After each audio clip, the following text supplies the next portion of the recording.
Greetings and welcome, everybody. We are about to talk about The Suicide Squad. That's the new film from James Gunn and DC. With us today is the boss man, Andre. How you doing? Greetings, everyone. But of We, course, I am not the guest of honor today. We have no. someone else for that. Also joining us is one of my partners in crime from me, Jesse. How you doing, Jesse? Oh, pretty good, pretty good. Glad to have you. I really wanted to talk about this movie because I watched it with my son, and I have mixed feelings. Wow. We'll be glad to hear them because I think majority of us here enjoyed it, including our guest of honor, Mr. Critical Drinker. How you doing? Good day to you, sir. I'm doing just fine, thank you. We're so glad to have you here because nobody can break a movie down like you, sir. Well, I'll do my best. Well, it sounds like Andre and you and I enjoyed it for the most part, and Jesse is on the fence, so we'll find out here. But Andre, why don't you get the ceremony started? Yes, absolutely. So, Friday, well, actually Thursday, in a baffling move, they decided to start the movie early with some Thursday pre-screenings. Actually, that's not the baffling part. The baffling part is that they put it on HBO Max then as well, completely undermining and undercutting the theatrical model altogether. That's the baffling part. But anyway, on Thursday then, we were finally treated to The Suicide Squad. The sequel, because it is a sequel. You can try to call it any other thing, but it is a sequel that just doesn't assume that you know the original in too much detail to the previous Suicide Squad. And the interesting thing is that this one came from James Gunn, as DC and Warner were able to pick him up after Alan Horn decided to completely and utterly ruin the Marvel Universe, and I do maintain that's what happened, when they fired James Gunn from it. Yes, he came back to Marvel to direct Guardians of the Galaxy 3, but not to be the architect of the entire cosmic side of the MCU, which is what he would have been. And this movie, Suicide Squad, kind of represents the alternative to that. So, a lot of anticipation going in, this coming from the mind that gave us Guardians of the Galaxy, and Super, and Slither before that. So, a lot of anticipation, and the movie, of course, is rated R. So, this is something one should consider before taking one's kids to it. Now that Jesse hears that. It's hard. Yeah. But we already have a box office, at least a prediction, or not prediction, but kind of a they don't exactly know because they usually don't know exact numbers till Monday. But sadly, bringing the movie out early, I think really hurt the box office. We won't know how well it did on HBO Max until they decide to tell us. But it only did 26.5 million in the US. Now they're blaming it on the new variant of the Delta variety. But outside of that, it did do 72.2 million worldwide. So it didn't do horribly everywhere, just in the US. So we'll get into whether or not we think bringing it out early had anything to do with it. But I think you want to start probably with the original film, if I'm not mistaken, Andre. Probably get everybody. Yeah, typically. So yeah, now when we've established the box office, before we get into this movie, what did you all think about the previous one? And following from that, how excited were you for this one? Just before you saw it, just going in.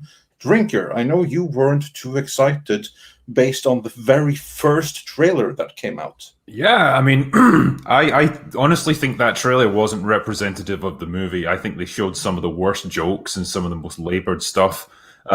So yeah, like nothing makes me happier than when I'm pleasantly surprised by a film and I can say, hey, I called it wrong on this one. It was better than I thought it would be. It definitely had issues. If I was to criticize it, I would call it pretty uneven. Quite a few of the jokes don't land very well. It's a bit too long. It's the screenplay it's still a bit flabby, and it probably could have done with a bit more trimming down. But overall, it's a pretty decent movie. It definitely had me laughing. It's not preachy, it's not woke, it's just good, silly, ridiculous fun, and it knows exactly what it is. And so I enjoyed it overall. Jesse, how about you? After seeing the original, like you took your son to see this one, how old was your son? And it's He's basically 11. everything with the description. Yeah. But yeah, he's seen pretty much everything. But the last movie, it was a pretty disappointing fare. But this one was a lot more fun. It was pretty even-handed. On its own merits, I thought it was all right. I mean, it was campy. They managed to do a good job with that. John Cena wasn't as annoying as I thought he was going to be, but he was stiff. But I liked what they did with him. I enjoyed Idris Elba. I mean, Harley Quinn, enjoyable character. I got to give the girl credit. I mean, Margaret Robbie, as far as I'm concerned, kind of invented this Harley Quinn character over time, because it's not really like the Harley Quinn we know. But she's just kind of like this flighty, crazy broad, and that's fun. And she's cute. There's a couple of things I did. Is this spoiler free or? This is full on spoilers. Yeah. We're just gonna give it our Okay, initial so reaction, we'll yeah. dig into the spoilers as we go on, as we break the movie down piece by piece. So right Yeah, now, just that's like your pretty much initial it. reaction, yeah. Yeah. And Tom, how about you? I honestly didn't hate the first film. My old review used to be online. It was one of the last things I did before you brought me on board on Midnight's Edge. And no, I kind of enjoyed it, considering I hated Man of Steel and BBS. I was like, this was kind of a breath of fresh air. It was a little different, but I totally saw the flaws with it. And I think I initially gave the first film like a 7 out of 10. But the sequel, I liked quite a bit more. We'll definitely get into why as we get along here, but yeah, I mean, it's not without its flaws, as we'll get into as well. But yeah, I definitely found it an enjoyable film, and it's definitely a James Gunn movie. Yeah, the R rating was great. Like, they really made use of that. There's plenty of gore, like lots of killing, lots of swearing. It's everything I want from a film like this. It's interesting when you talk about Harley Quinn, because she's such a mixed bag in this film for me. Like, on the one hand, this is probably the best version of Harley Quinn that we've seen. Like, her fight scenes are good, and she's less annoying here than she was in like Birds of Prey. They still don't really know what to do with her. Like, she still feels kind of pointless, and like her segments that she's in, like her subplot, you could remove it from the film essentially, and it wouldn't really change anything. I agree with you. They should have like released that as like a separate short film. You know what I mean? Because you could have totally lifted that, and that would have helped the pacing of the movie. Yeah, Just I mean, right I think in they wanted Margot Robbie in it because she's a pretty big star, and I guess she is quite popular. And yeah, like for her part, like she does a good job with the material she has. It's just, yeah, they still didn't integrate her into the story that great. They didn't really do well with Joel Kinnaman either. Like, he kind of suffered from the same problem. I will say that, though, that in terms of like bringing back the stars of the previous movie, I liked how they gave those the spotlight, and I really, really liked what they did with all the other stars of the previous movie. Can we give some credit and talk about the cold opening? Because that's one of the coolest cold openings that I have seen in any film. And also, It was done very well. I would also like to give the movie praise for being, again, I had done no research in advance. This is one that I deliberately stayed clear of all spoilers and everything. So I went in having no idea what the story was going to be. And this is a movie that is one of very few movies I will give kudos for being unpredictable. At no point did I have any idea what was going to happen next. Yeah, I did love that intro where it's like you get to see how like totally useless and impractical like these low tier superheroes are against men with guns. You know? With the arms. Yeah, that scene on the beach where the guy's arms are getting shot. Well, what's better yet is they were the expendable ones to begin with, and then the guy sold them out, so they were really expendable then. Just cannon fodder. I love how they got him right in the face to the shore. Yeah, I thought that was like hilarious that you sent in two teams not aware of each other, but that was just such a great way of starting the movie in a way where I hate to use the term subvert expectations, but it certainly was unexpected. I did not see that they were just cannon fodder going in. And I also have to say it was hilarious what they did with that animal, like that werewolf, just dumped him to his death in the water. He's Not got a werewolf. 27 He's a children. weasel. He's a weasel, yeah. Yeah, the weasel. Yeah, that was freaking fantastic. Yeah, and If he could swim. the woman that tries to take down the chopper and like gets set on fire. Oh God! But you know what? It's good, logical the way they did that. Simply because if you're dealing with a team of people that you cannot trust, I mean, one of them might turncoat, and he did. So there you go. Yeah. One of the teams is going to make it. I thought it was funny how every single one is an idiot. Even the turncoat, he was like, "Hey, I'm here. Now listen, please come and rescue me before my teammates shoot me in the back." Yeah, for real. Meanwhile, he does this in an open field. Yeah. Okay. Yeah, and it's obviously Captain Boomerang doesn't last too long either, which was a nice little surprise. I have to say, if you think back to the original movie, you know what he does in it? If you just watch that movie, I don't know about the air Not cut, a whole lot. not the whole. He's there along for the ride. He doesn't do jack shit in He's the the entire villain of film. that movie, basically. He's literally there along for the ride. It's like, oh, he came too, but he does nothing. And his ability is throwing boomerangs. I mean, I'll give him credit for at least this time he chopped off a head or two or a skull or two with that boomerang. That's more than he did in the previous movie, where he did literally nothing. So, like, the best thing he ever did for the thing was subverting expectations by dying in fire or impaled, which was still pretty cool. It was strange that they sent Flag in with the decoy team basically to be cannon fodder, because you think that guy is actually more important and he's not the kind of guy you'd want to get killed in the first few minutes of the mission. But well, I think that was showing where, I mean, they were meant to be a diversion, but I don't think Waller expected to get sold out, even though, like Jesse said, you should. With this kind of group of people, you should almost expect that. But like, then again, how is he going to? Were they going to also remove his? How are they going to remove his thing from his skull before Waller could blow it up? Is beyond me. So the guy, I don't know what he did not think that through. He didn't think the whole thing through. Evidently, he's an idiot, obviously. But yeah, he was just a prick. Look what he did then, Salba, right? And we pulled the toilet paper off of his shoe and threw it at him. What is That's that? Pete Davidson anyway, wasn't it? I hate him. Well, I think everyone does. I mean, they probably were very happy, anticipated everyone hates this guy. So everyone is going to be sharing when he got his face chopped off. Yeah. I like how Michael Rooker just says, like, fuck this, and tries to, like, swim away.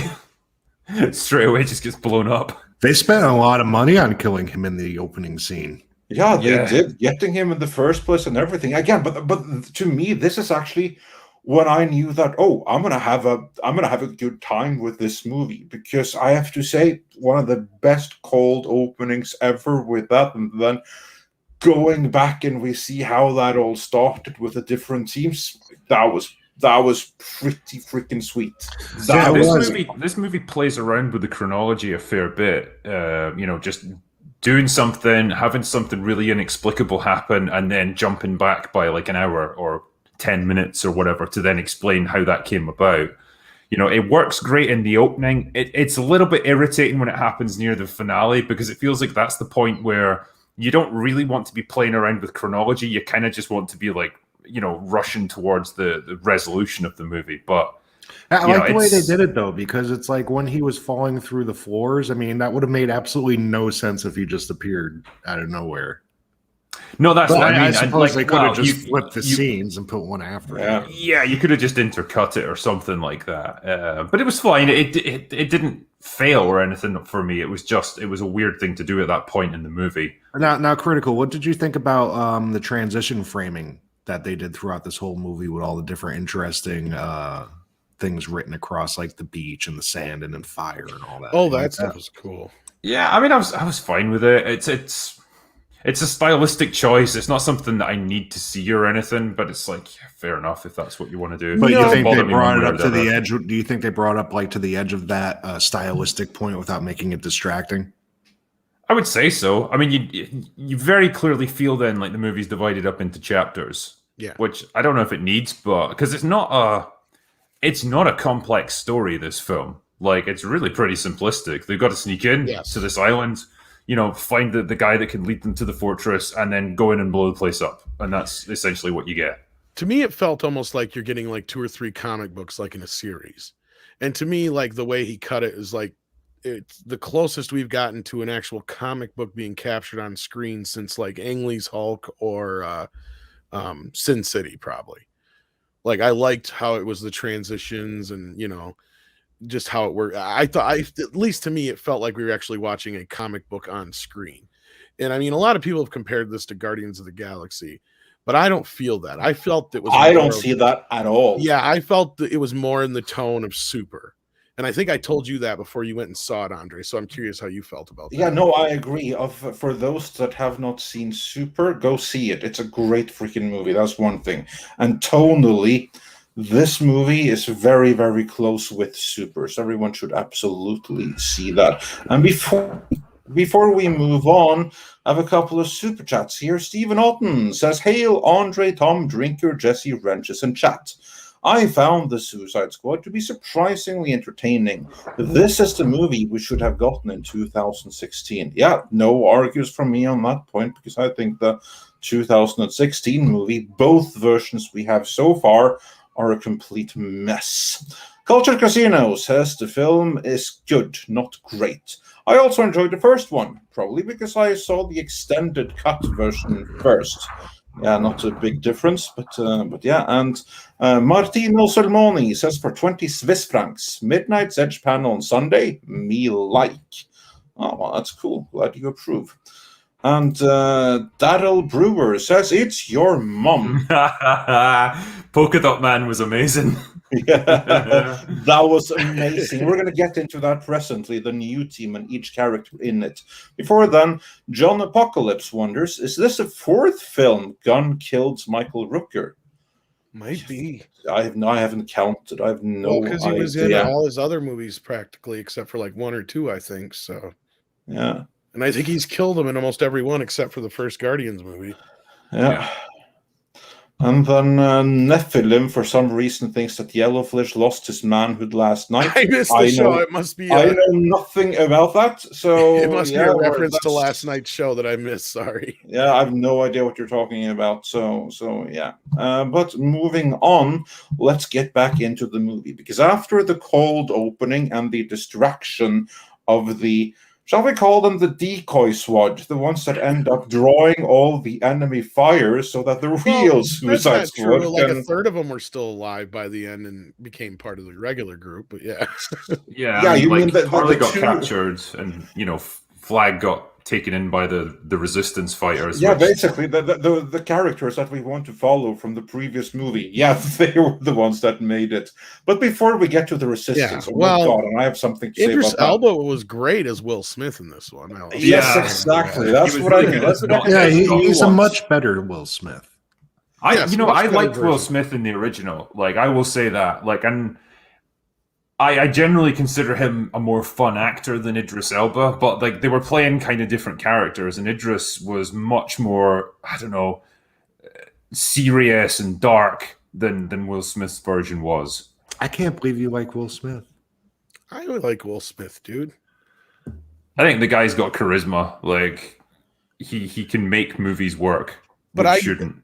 In my defense, though, I've liked Will Smith since he was the Fresh Prince. Yeah, but he's always the Fresh Prince. No, but like I've liked him since like the early 90s. So. I will say there is one movie I did not like him in, of movies I've seen him in, though. I haven't seen him in. He's had a few I don't like. But I did not like him in the Suicide Squad. Maybe it's the cut or whatever, but I didn't like him in the first movie. Not at all. I thought that whole movie was a mess. I thought he was bad in it. But jokes aside, I was about to say, like, Idris Elba plays a similar character, but much very similar. Speaking of similar, I really thought it was like hilarious how I have to hear what you guys think about that. How you have like the juxtaposition of Idris Elba's characters with the John China's character. Who were told everyone is going to be so unique. Yeah, and you have two that are pretty much exactly the same.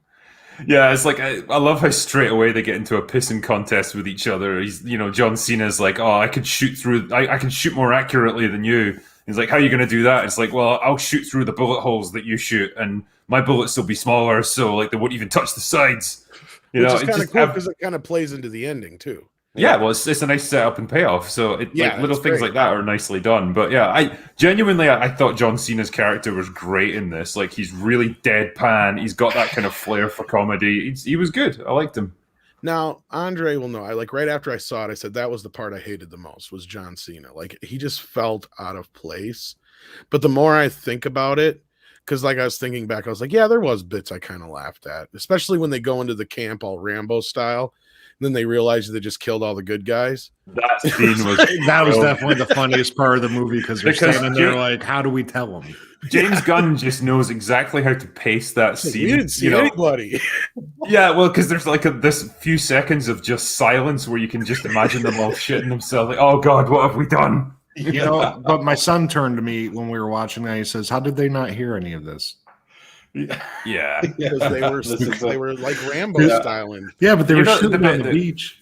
You know the bit that made me laugh, and it probably got more of a laugh out of me than it should have done. But like when they're going into the big fortress, and they have to use the thinker like on a kind of optical receiver thing, and John Cena just slams his head into it multiple times, and like to the point where it actually breaks it. Like it just really made me laugh. Yeah, I thought he killed him when he did that. Yeah. I also think about the Cena though. I will say that I so wish that the actors could shut the hell up in the private life. Same with directors, producers, all of that. Because on screen, I do like John Cena. I liked him here. I thought he was one of the best parts of Transformers Bumblebee. He was amazing in that one. So I'm going to be more with the drinker than Tom on this one. I just wish that he would like shut up and not make such a fool out of himself in real life, because it makes it more difficult to enjoy his on-screen persona. Well, and I did enjoy him in this movie. Yeah, isn't that something we'll probably see less of now? Is Hollywood not kind of pulling out of China a little bit? And so there's going to perhaps be less pandering to them. Let's hope so, and let's hope that the John Cena social credit score in China is so low that he'll never speak Chinese ever again. Quickly around the board, I don't have any desire to see his series. Like, there's not. I mean, yeah, I enjoyed him in the film, all right, but like to me, he was the weakest link in the chain of the film, and I have zero desire to see the series. How about you, Drinker? Yeah, I mean, genuinely, I enjoyed him in this movie. He was kind of wooden in Fast and Furious, you know, and like that perhaps wasn't as well suited to him. But like here, doing that kind of deadpan style of comedy, and you know, as big as he is, like there's just something kind of funny about him. Yeah, I wouldn't rush out to see another John Cena movie, but like I think in the context of this film, he was fine. So you'll be because they're making like a spin-off series about. Well, that's what I'm asking on HBO Max. How interested are you? I don't know about this. What is this that they're making? No, you saw like the post-credit scene, right? That's what they were setting up in the post-credit scene. Is the Peacemaker HBO Max series? Now, I may not have stayed for the post-credit scene. Or did you not see that there was a post-credit scene? No, because I just wanted to, like, I was going out to the pub afterwards, and so we kind of wanted to get out of there as quickly as possible. Oh, well, quickly, there's a scene where he's still alive. Oh, okay. He lives. And they need him to save the world, and that's the Peacemaker series on HBO Max. Okay, fair enough. Yeah, I thought he was dead, too. Okay, well, yeah, that's what I was asking was like, so both people who saw this in theaters missed out on the post-credit scene. Almost like the Rambo, because like we were sitting there during the credits, right? And my mate looks at me and he's like, should we stay and see if there's a post-credit scene? And I was like, no, that's Marvel that does that stuff. I don't think DC really bothers with it. And so we left. Always that was check. Always Google and check, man. Yeah, I thought they stopped doing that. Like it became passe or something. No, well, in this case, they did because of the John Cena show coming. So yeah, there is going to be a Peacemaker TV show. So that was my main question. Are you interested? And to those wondering in the chat, it was Flag, right? No, it was John Cena. It was John Cena's character that is being brought back from the dead straight to HBO Max. So if you're asking me, would I want to see an entire series around him? Probably not. He's kind of like Harley Quinn in that way, and that he's good in small doses, but like to have an entire movie or entire TV show with him would probably be a bit much. I think it would wear thin. All right, Jesse, you interested in a Peacemaker TV series? No, I didn't think so. Andre? that was pretty easy. Yeah. I'll take me a. It's not like if it's anything I'll rush out to see, but if it's there, I'll check it out. Well, that's not boding well for that show then. Yeah, but Andre, how are you going to have a character like this who ain't playing off of somebody? That's my thing. Well, we don't know who else is going to be in the series. That's a good point. We don't know Jesse, who else he's going to play off there. The only reason I liked him in this was because of Idris, right? Like, they had to play off of. Mm-hmm. Yeah, they had good chemistry. They worked well together, I think. So it all depends on someone else joining in with their cast. Yeah. All right. But let's get back to the cast, because we are clearly then a little bit divided on John Cena, or John China, well, as some like to I call didn't him. hate him. That's the thing. Like, there's very little I disliked about this movie, right? Even the bits, like I was like with Drinker and we were saying earlier, it's like, yeah, you could lift a lot of Harley shit out of this movie and it wouldn't matter. Even though I still liked it though, right? And that's where I was like, just release it as a short film, because I still loved that whole bit with her and that president guy. So let's go with Harley then. Like, honestly, I think this is the best Harley we've ever had. Yeah, I think if you compare this one to how she was in Birds of Prey, this is an immense improvement. Much better version of Harley Quinn. And, she actually looks pretty good during the fight scenes and stuff. So that was fine. Overpowered, but yeah, and clearly, like, she can survive having an entire fucking building collapse on her. Yeah. So God knows how that works. There's one point during the end where she jumps off of a car onto a balcony and she jumps over her own height. Yeah. Hated it. Totally broke my suspended disbelief. Yeah, that's the thing. Her shit, there was a few times, like when she's lifting that dude off the ground and breaking his neck and shit on the chains, that was a little... But a woman could do that. A woman could do that. This film is not about realism or believability. No, not complete silly nonsense. And so in that context, I'm like, yeah, it's fine. There was a lot of that fight bits I could let go. But again, it's just like, I have a hard time believing some 5'0" 100-pound wet, Well, you know what? The thing is that a woman would be able to do that, hypothetically speaking, but you've never, ever seen Harley Quinn doing any sort of training or working out or anything. She's just a natural god fighter in these movies, and that's not her character. So that's a gripe, but whatever. I guess if you get beat up by Batman enough, you learn how to block. I suppose. Well, this is what I was saying, Michelle, is I didn't really like him. He is kind of a jerk in the movie. I didn't really like that he came. None of us have any interest. Like, they should have just let him die. I mean, he was never portrayed. He was never meant to be like a good guy. Like, he was clearly psychotic. All his comments about how he loves peace and he doesn't care how many men, women, and children he has to kill to get it. He wasn't kidding. Yeah, and it's like, obviously he's some perverted version of, like, Captain America. Captain America type thing, where he can't. All he cares about is the end result, and he doesn't care about human life in the slightest. So he's not a good guy that you're meant to like, but he's just a kind of funny, a funny character who's just deadpan and just doesn't give a shit. And so there's fun to be had with that, I think. I will agree, though, that, like, of all the actors, he is the like I said, he's the weakest link. Like, acting wise, he does not have the chops the rest do. He does well with Idris Elba. He bounces off of him real well, but that's about it. The character I thought was going to be the most annoying, and I can't remember her name, but she's like the one who can control the rats. Oh, Ratcatcher 2. Yeah, Ratcatcher 2. Let's call it that then. She started off super irritating. Just like the fact that she always wants to sleep, and then I warmed to her more as the movie as it went on. But to begin with, I thought, oh fuck, this character's annoying. I liked her because she was like the way into the Shark King, who was the best character in the entire movie. I wish we could have gotten more of him. Yeah, he was pretty funny. He's New like, nom noms. Yeah, and everyone's having to keep telling him, like, no nom noms. How heavy of a sleeper are you? Yeah, that's true. Yeah, that's quite a heavy sleeper. And I just... he was so funny, and I have to say, like, I just loved the character design.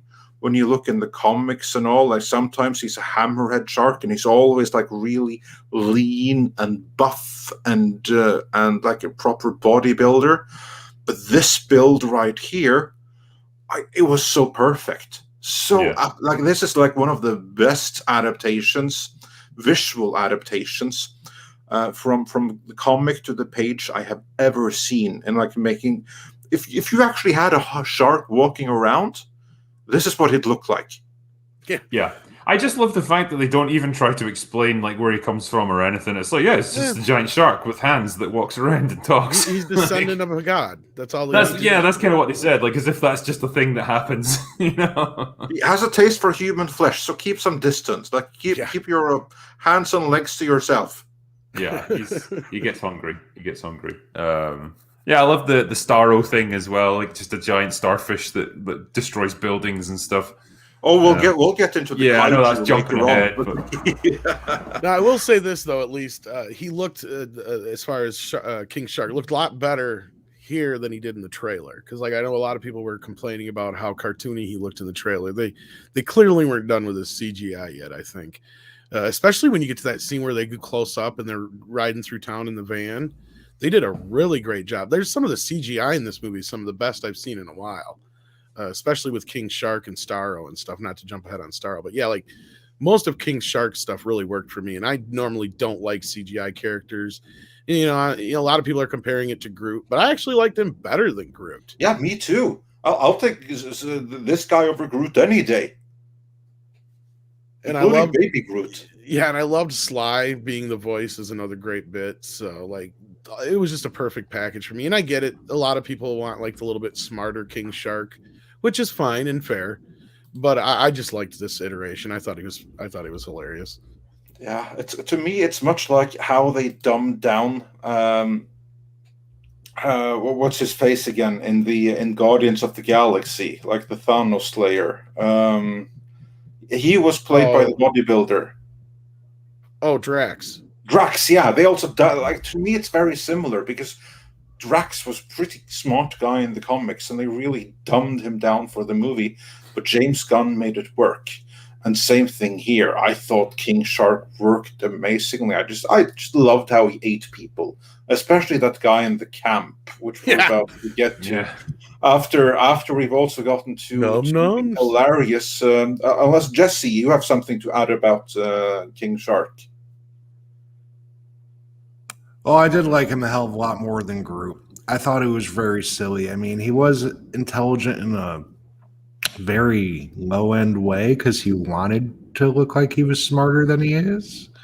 But he was just a big meathead, and he was indestructible. So, I mean, you got to love a big, indestructible meathead. I love when you see him walking around, and he's never generally in a rush to get anywhere. He just kind of ambles wherever he's going. You wouldn't be in a rush either. You're indestructible, and you're a shark. Like when they're doing that shit at the end, and he turns around and everybody's gone, and he's just like, "Oh well," and he just walks off. I use disguise. Yeah, mustache.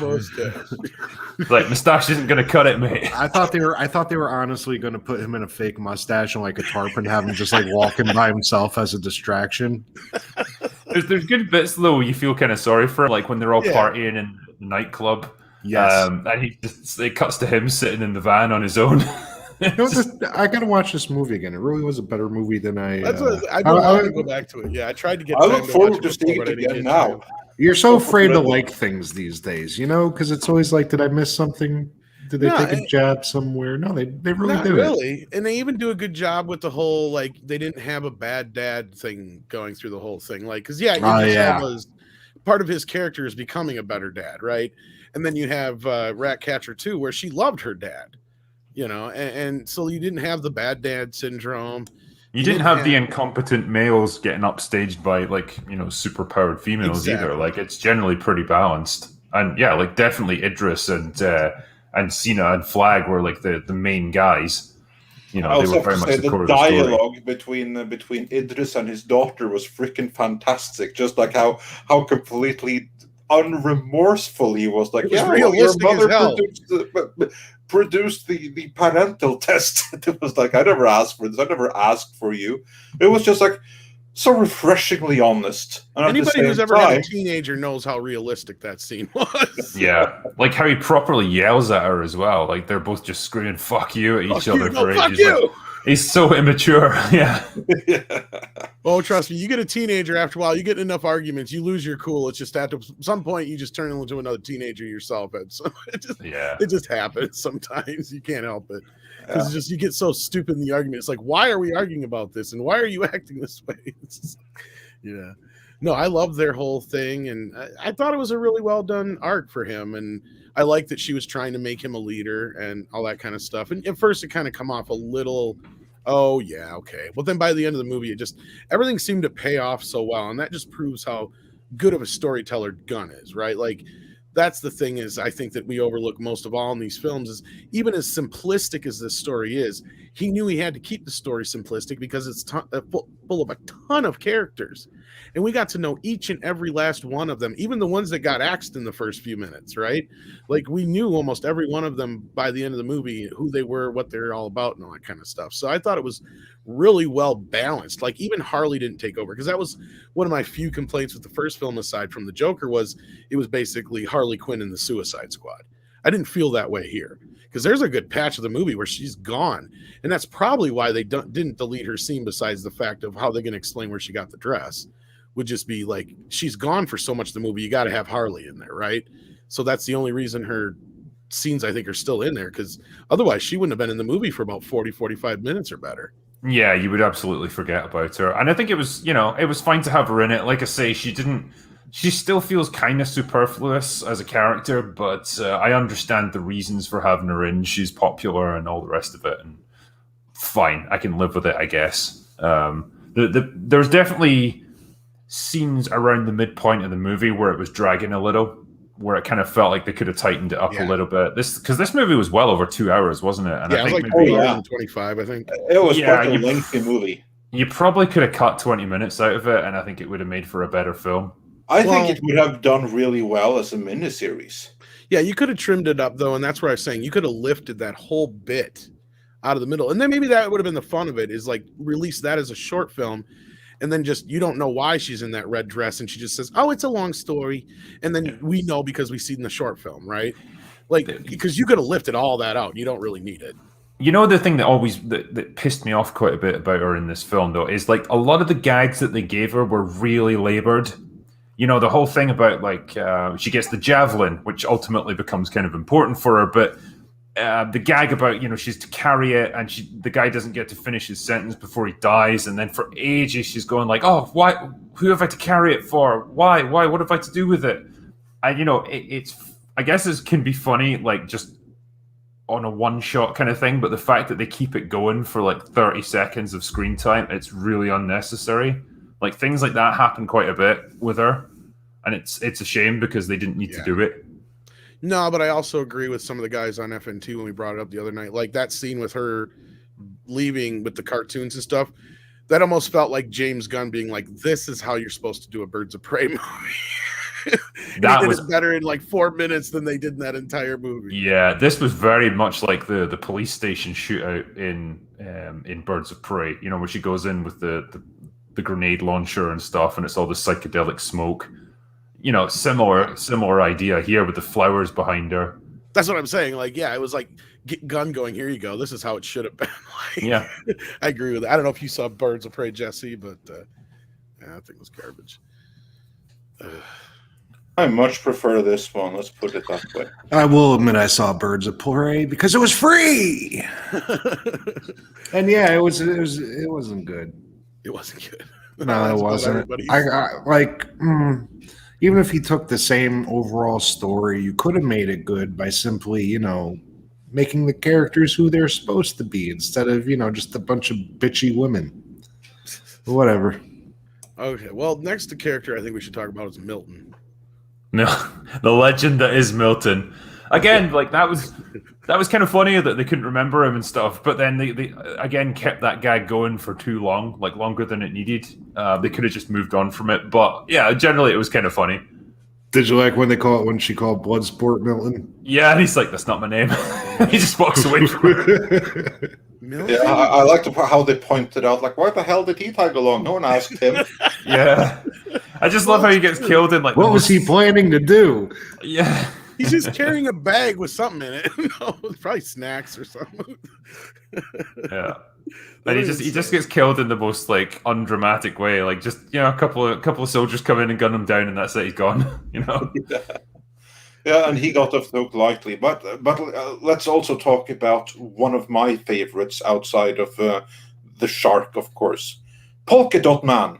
How awesome was Polka Dot Man? He was awesome until they friggin' killed him for no good that's the reason. one character that actually bothered me besides Michael Rooker when he died. I was like, oh, yeah, but it was a good arc that he went on though. His whole thing was that he was afraid to kill, and that he didn't really want to be a hero or anything like that. And then he actually becomes one right at the end, and then dies. It's a nice, like, satisfying arc for him to go on. I did laugh. Don't get me wrong, but I still was kind of like, I thought he was really well done because it's like, first off, he says, I don't like to kill people. I can only kill people if I picture them as my mother. Then it's okay. Now, then he goes and he sees all of his friends later, and they all have his mother's face. And I'm just thinking to myself, this guy is a full-blown psychopath. Yeah. It's really when he's dancing in the nightclub, and like all the people he's dancing with, he sees them as his mom. Yeah, as I said, like he's so traumatized by her that he sees her everywhere, which obviously why he's like this shaking little leaf that's afraid of everyone, and yeah, but of course I think it's like he sees everyone as his mom, but he doesn't see everyone as the version of the mom that he wants to kill, and I really liked that rip-off from the first Avengers movie when you had like Captain America telling Hulk smash, because that kind of like you had like two moments like that here with Starro later on when Idris basically first told Shark, there, num num. I was like, one, and the other was, there's your mother, take her out. Yeah. Well, that's what I love because it made him a leader. Like I loved how it progressed because like at first I'm like, no, come on, because just there were so many things at moments where I'm like, oh, this movie's about to go off the rails, it's about to go stupid, but it just kept me in, and I loved it because even though I know a lot of it was just so fucking stupid, right? That's what I love about it, and Gunn just relishes in that shit. Like he's a kid in a sandbox and he's loving every minute of it, especially when he's got the blood and the gore happening. I mean, my God. I mean, I will give this movie a lot of credit because not many films have the balls to go R-rated these days. But if you're going to do it, you might as well go all in. And they really doesn't it just free everything up though? I don't know how they did an NC-17 the first time out. I miss action movies, right, where people are swearing all the time and there's blood and guts and gore. Yeah, because military people and mercs, they never curse. Yeah. And I even laughed at the dick. Like that was kind of funny. Like the naked dude. And then we got plenty of tits and ass to go along with it. So it's not like it was one-sided or anything. So wait a minute. There was a dick? Yeah, you didn't see that in the one part where they're in the when they're sneaking into the village, I think John Cena takes the guy out. And he's just standing there with his dick hanging out. Didn't even notice. I just thought it was funny when he walked past the guy on the table and he just chops him up with a hatchet and keeps walking. That made me laugh. I liked it. I liked it when he shoots the fan and this guy's just having a bath and it knocks the fan into the bathtub and electrocutes him. It's like they're trying to outdo each other with how more interesting deaths they can. It's like, why would that guy be taking a bath out in the open like that with a TV precariously perched above his bathtub in the middle of the jungle? Yeah, like Simone Pirate says, the dick dude in the shower. Because that's the best part about that scene, and that's James Gunn in a nutshell, right? Like that scene in and of itself is hilarious if they were just killing the bad guys. But then you realize, no, they killed all the good guys. It's like we already talked about the post of that scene, but that's the greatest part about it. But yeah, Polka Dot Man really bothered me when he died because I was like, that's the only one I really felt. Because the first guys, you kind of really, they're disposable-ish. And the rest of them is like, okay, this as the movie went along, you knew some were going to lose it. But he was just one of them that I was just like, oh man, like as long as King Shark doesn't die, that's what I said next right after that. Yeah, that's what I said too. Like the whole movie, I was like afraid of King Shark dying because I liked him so much, and everyone else was like an acceptable sacrifice. So yeah, I was very sad to see Polka Dot Man not moving on because he was so cool, and the actor he's a real geek. Like he's a comic book writer, and he's also Peter de Vries in the upcoming Dune, which I think is going to be excellent in. Yeah, but let's get back to the rescue of Rick Flag. When he's being held captive, they kill everyone in the most hilarious and brutal of ways. I also have to give credit to how awesome, because of course you had King Shark, how he ate the guy, that was glorious, but also how Peacemaker stabbed the guy who was lying and sleeping, just like walking by and stabbing him. That's like what, we were just saying. Yeah, he hacked the shit out of that guy. Yeah. And he makes it all look so nonchalant as well. Like him and Idris Elba, like they're kind of looking at each other and just like, shooting over their shoulders and stuff. Like they're not even looking where they're aiming because they're both trying to like outdo each other. It's a great way of doing it. Mm-hmm. Yeah, I like that bit too. What was the other guys you never want to do a stealth mission with? Yeah, but still, yeah, it's a point that someone obviously would have heard. But just like that moment when you realize, like, oh shit, we just went and we killed all the friendlies. Yeah, it just seems like the kind of thing that group would do because they're kind of fuck ups and like they don't really care about casualties or anything. It's like, yeah, that seems like the kind of mistake they would make because they don't really bother to check anything. This whole part bothered me because it's like, okay, we killed all your buddies, ha ha ha, but then they still want this girl's help. It's like they want her because of her forces. You just killed all of her forces. It took you like 2 seconds. What do you want them for? Well, it's not so much the forces, but she knows how to get them. It's a local knowledge. Yeah. She still has, even if she has no forces, she alone still has the local forces or the local knowledge of bad guy in this building.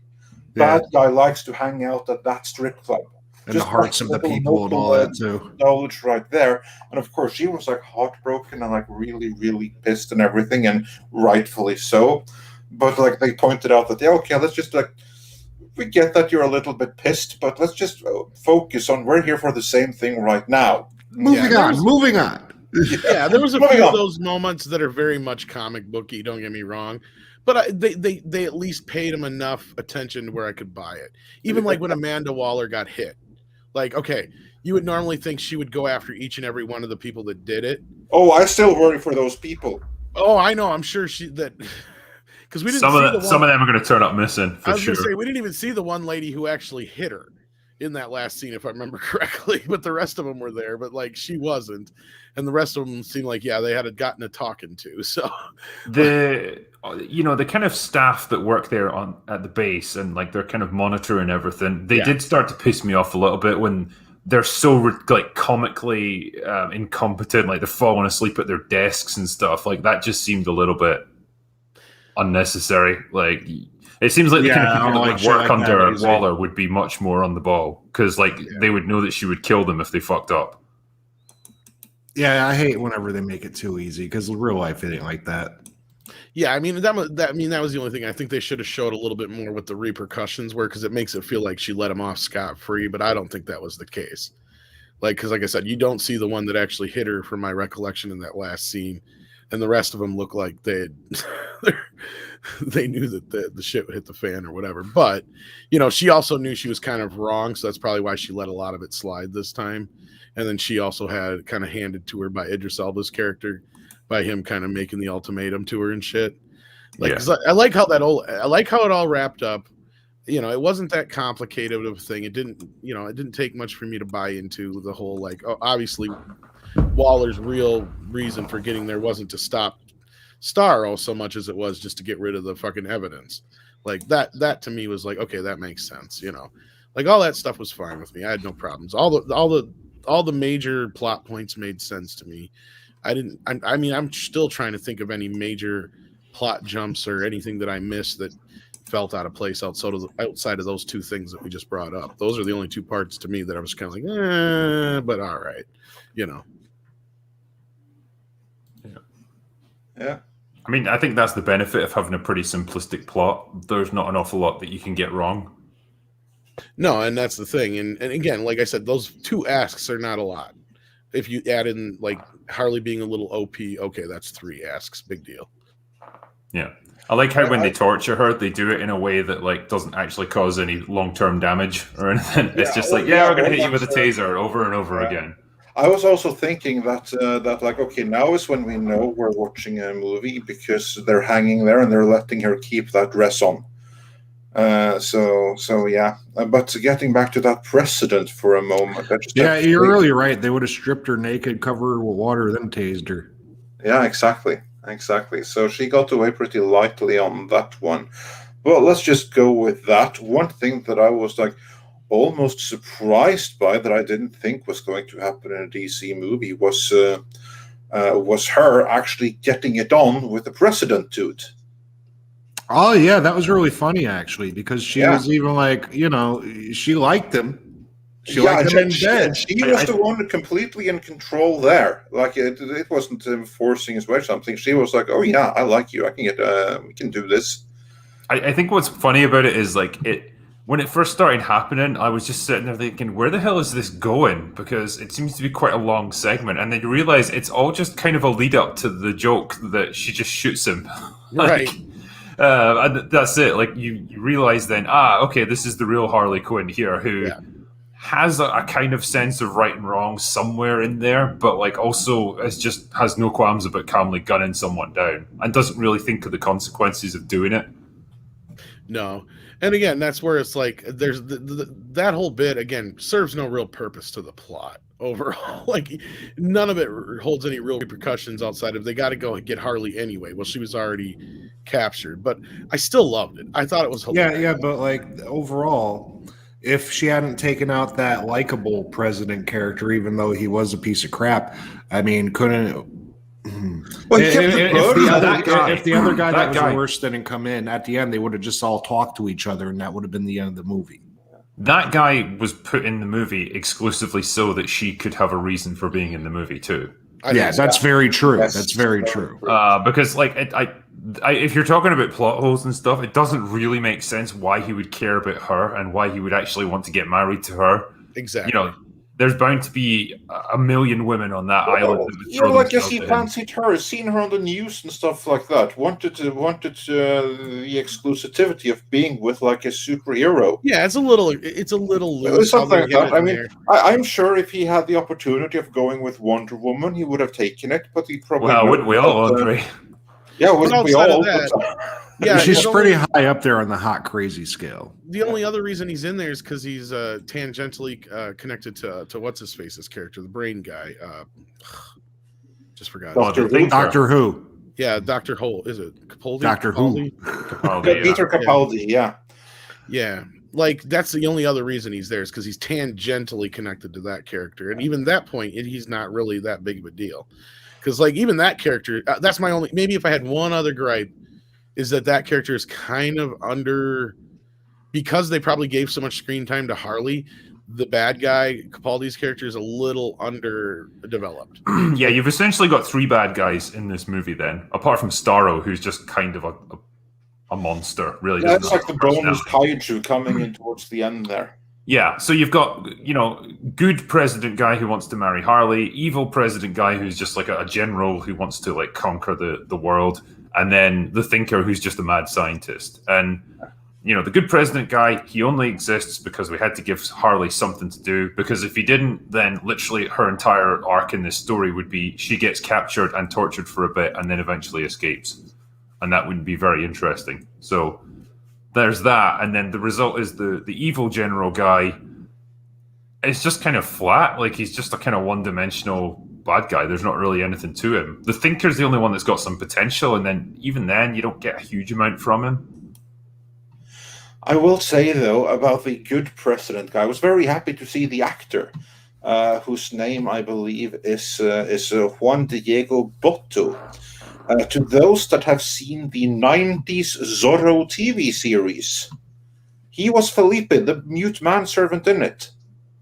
I don't remember that show at all. Well, you missed out because that was a great show. But anyway, to those that do remember that series, that was him. So yeah, it was cool seeing him again. I just had to throw that in there because I was like, wait, Botto, I think I've seen that guy before, and yeah, he was in the 90s Zorro series. Yeah, Metal Mugen. That's just what we were just saying. Was Thinker was underutilized big time. Yeah. I mean, I still like the character, and I think he was in it enough, but they definitely could have trimmed some other places to give him some more development for sure. There's a comment here from Dark Winter, who I don't know if you can bring it up. Actually, it's slightly further back. Where he's saying it would have made more sense for Thinker. Yeah, there we go. If he'd called to Waller for help and they were supposed to rescue him, and in return that he helped them removing the incriminating evidence instead, rather than him just being this guy who switches sides when there's a military coup, and he's like, "Oh, I guess I'm working for these guys now." And then, what did he expect to happen? Clearly, the Americans were going to send someone in to eliminate the evidence. Well, they kind of had him reluctantly helping because remember, they had to slam his face into the thing to get him to do the eye thing so they could get in, and they just kind of drug him along and had him at gunpoint and shit. And he tried to flag down the bad guys there. And, yeah, he doesn't want to waste the last 30 years. Yeah, I mean, I'm thinking more about when the evil general guys take over because they've staged a military coup. Right. Yeah, and he just immediately joins them because he wants to save his own ass. But then it's not like he's being forced to do it, really. Like, he's free to move around the island as much as he wants. Like, he goes to the strip club, and that's how they're able to capture him. So if he's got that freedom of movement, he would know that Waller's going to send people in to, eliminate the evidence of America's involvement, so he should probably hightail out of there. Yeah, I got you. I thought you meant when he's helping the other guys. I'm sorry. No, that's cool.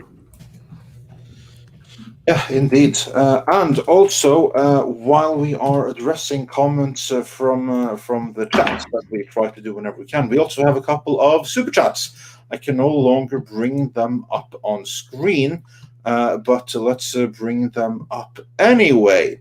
Mr. Tickle Trunk says, hit the like button and share the link, everyone. Yes, indeed. And Ackles Floozy says for $5, hail all new to this channel, just subtly stalking the drinker wherever he goes. Wow, this is a good place, and the drinker will show up here every once in a while. And Mike Beat Tix, the username that I love saying without having the super chat to bring up on screen. He says, num num, not a num num. And then Dash Attack wonders, what did you all think of Starro? Going cosmic horror route to make him less silly was a good idea and really paid off. I don't know why he didn't make his minions pick up the guns. Would have helped.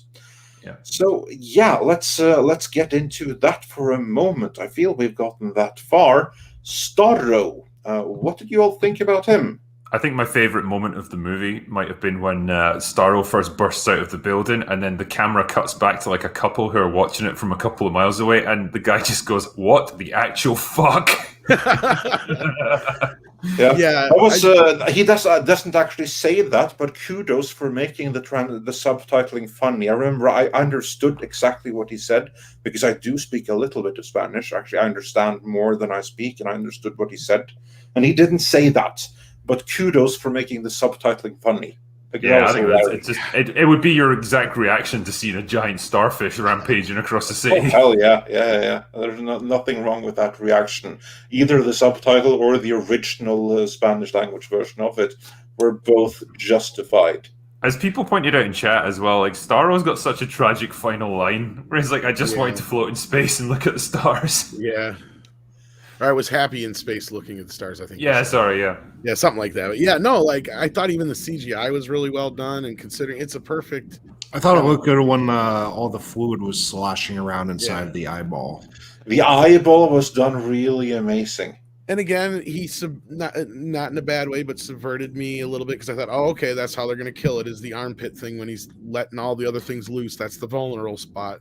I bet you Harley's got to get the spear in there. But no, and she used it with the eyeball, and I was like, all right, I get it. And then they send in his dumb friends. The rats. The rats. It's good though, because as dumb as it is, there's payoffs to all the setup throughout this. Like the spear that she's been given right at the beginning of the movie, it finally has a use. I know she uses it a bit during her escape as well, but this is like, taking down the ultimate villain kind of move. And the rat catcher who, they don't really have much that they can do with the rats. Like that becomes like their big, way of helping to take down Starro as well. It's kind of nicely set up, I suppose. Well, I like that because it reminded me of Willard. Love those movies. This is another one that did kind of bother me. You cannot bring up the fact that Idris Elba's character is the guy that damn near killed Superman with a fucking kryptonite bullet and not show it. That kind of pissed me off. It would be hilarious if they had shown it, if they have got like Henry Cavill back for a cameo, and the cameo is getting shot and like spurting blood in the hospital as they do like emergency surgery, removing a spleen or something. It'd be great if they did. It'd be great if they had like the Henry Cavill face from like the Whedon cut of Justice League, where his mouth's all fucked up. Well, that's pain, Clark. For better how yet, would you wouldn't even be able to operate on Superman. Like, say you did need to save his life. There's no surgical tools or anything that can penetrate his skin. So. Yeah, you'd have to dig into the existing hole and try to get it. And if you can't, well, sorry. You'd have to have like surgical tools of kryptonite that would damage him even more. Yeah, you have to bolt him down. You'd have to bolt him down to like a metal slab, and you'd have to get like a come along or a crane to try to pull the thing out of him. I mean, he's got enhanced healing, I think, so you could theoretically just put him out in the sun, and that like the energy would. I would imagine it was to him. Because then they put him in a coma in the comics for a while. That was the whole thing. Because he did it in the comic. That's what it's kind of paying homage to. But like again, you can't say that and not show it, even if it's in a jokingly way. Like you said, you could even just have him like fly down. And all of a sudden, he just shoots him, and then like you said, you cut to him being in the hospital and they're trying to operate on him. And I imagine it'd be a scene like it was in Superman Returns when they're trying to like stab the needles in his arm and shit, and they keep bending and crap. Yeah, yeah.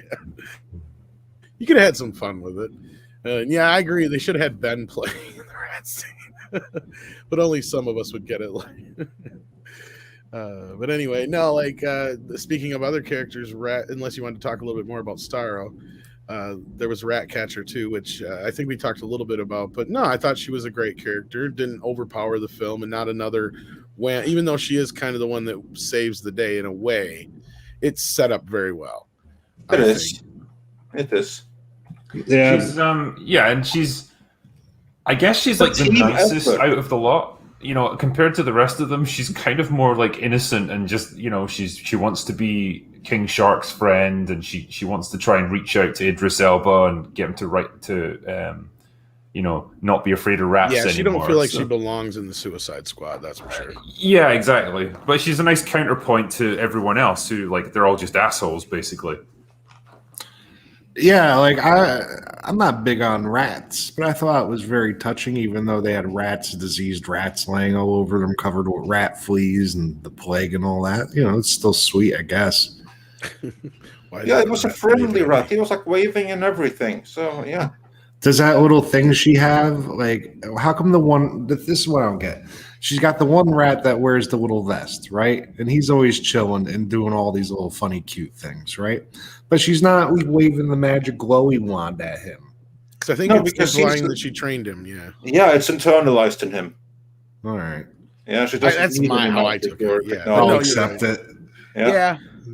That's how I took it. He's like a trained dog, and he's just like slightly smarter than average. So yeah, doesn't need it anymore. He's like Socrates in Willard. Sorry, go ahead. Trigger. Yeah, when we were talking about Starro there as well, I like the bit where you get to go into the what is it called? It's a German word for the big fortress thing. The Odenheim. The Jotunheim. It's actually a Norwegian word. Yeah. Sorry, Norwegian. I assumed it was Norse built by the Nazis or something during the war. Yeah, but the Nazis were really fascinated by Norse mythology, so they put a lot of like Norse names and stuff like that. Like just really love the symbology and everything like that of Norse mythology. So it's actually a Norse word, Jotunheim. Okay. It's Loki is from Jotunheim. Yeah. Right. Nazis wanted magic. Yes. As crazy as that sounds. I do like the bit where they go down into the basement of the place and you see all the experiments that the Thinker's been doing on like people that have been infected with staros, the smaller starfish on their faces, and they're like some of them have been cut in half. One of them has like had his face removed and stuff. It's just again really gory but really effective. Yeah, it was really, really effective, really cool, all of it. James Gunn did awesome in this, I think, all in all, although, of course, opinions may vary. And I just lost the super chats that were here on screen, but I'm going to run through a couple of more and goes right back to the classics. RRTNC says for 10 New Zealand dollars, hail Team Edge and the Drinker. Pissed Prince of Film Punditry. TSS equals vast. Oh no, the Suicide Squad is a vast improvement on the 2016 film. Pointless Harley plot and not well paced and edited as Guardians, but plenty of setup and payoff. Cheers. Yeah, I think we can all agree to that. Sandy Q sent us like a beach parasol super sticker. Alexander Wilson says there was barely any character development in this movie. Also, the Harley in general part was weird. Did the movie forget that she was a captive? I would dispute that there's not character development. Yeah. I think there's good setup and payoff for a lot of these characters, and they have good arcs that they go on. Like I think they're all different people by the end. Yeah, considering the amount of characters too on top of that, yeah. I think in 2 hours they did a pretty good job. Yeah. And Spider Unlimited says for $4.99, plot hole. They walk Idris through the jail and he's meeting all these other villains. How did they not know they were all locked up together? Good point. Unless he's been kept in solitary or something exactly, like that. Or they're in the solitary, or they're in different wings of the jail. You have like different wings, right? You have like for instance, Chopper. He was an H section of like whatever male he was, prison he was in. I guess I'm not sure the question. Where was it brought up that they didn't know that each other was there? I'm not sure. Well, she has to introduce them to each other and explain who they are. So it makes me think that they don't know each other, or they don't know that they've got special abilities.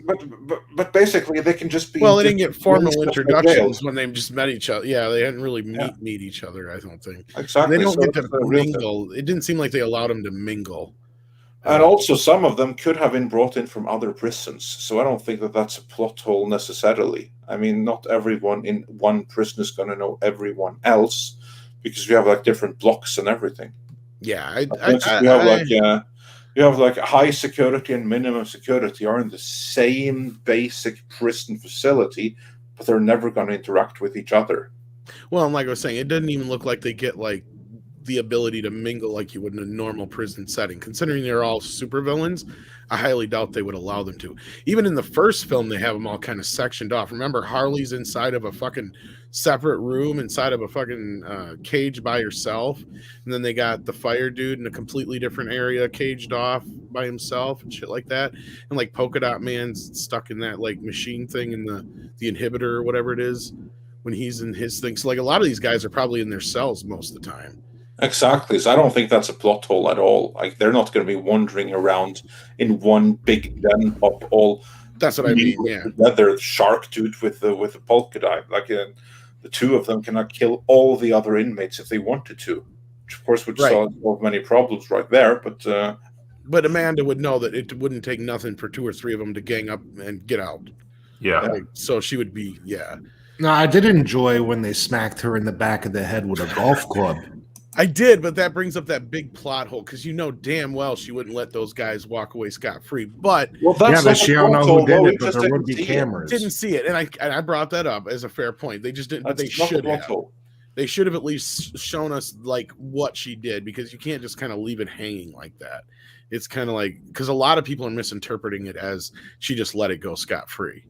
Yeah, but do you think that she knew she was going a little overboard and she fucked up because they did save the day and I think that's half of it, but I also said, from my recollection, unless somebody corrects me, I don't think the girl that actually hit her is in that last scene, and the rest of them are just kind of like all stiff and like whatever. Oh yeah, she probably did. That's what I was thinking. I also have to point out this great comment from Ben Lunch. If they had King Shark mingling, at least one person would be missing. At least, if not. Well, that's the solution to prison overpopulation. Yeah, isn't exactly. Yeah, because remember they go like, "How much can you eat, man?" And he's like, because he's already ate like 3 dudes or whatever that day. Yeah. Oh yeah, The sharks are bottomless pits, dude. Not the Black Experience points out King Shark in the Harley cartoon is way better. Yeah, actually, I want to see that cartoon now just for King Shark. And somebody did point out, though, at least King Shark was a much better kind of like creature character than Killer Croc was in the first movie. So Killer Croc in the first movie was weak sauce, bro. Yeah, My he was God, that barely was even there. awful. Don't He was even pretty remind me. That's the worst character I've seen. Killer one of Croc the is supposed worst to I've be seen. big, like really big. I felt bad for the actor who was great in the series Oz, like the HBO prison drama. He was fantastic in that one, and go from that to like Killer Croc in such an awful interpretation of him. Also, You know what sucks as an actor though? Like, imagine that you're the guy in the chair getting the makeup put on you, and then they're like, "All right." Then you get up and you look in the mirror and go, "Are you done?" Don't look done. We were talking the other night. I think it was on Foul Ball's show. Like the only thing that the missed opportunity was to have a little bit of fun with Sly and King Shark. Like they could have had a little bit more fun with him. I think you could even had the part where he's like friend and everything like that when they're being like, "You be my friend" and all that stuff, and she'd be like, "Yeah, my name is whatever the fuck her name is," because I can't remember her actual name. Ratcatcher 2, and he's like, "Adrian? No, my name is this," and he's like, "Adrian."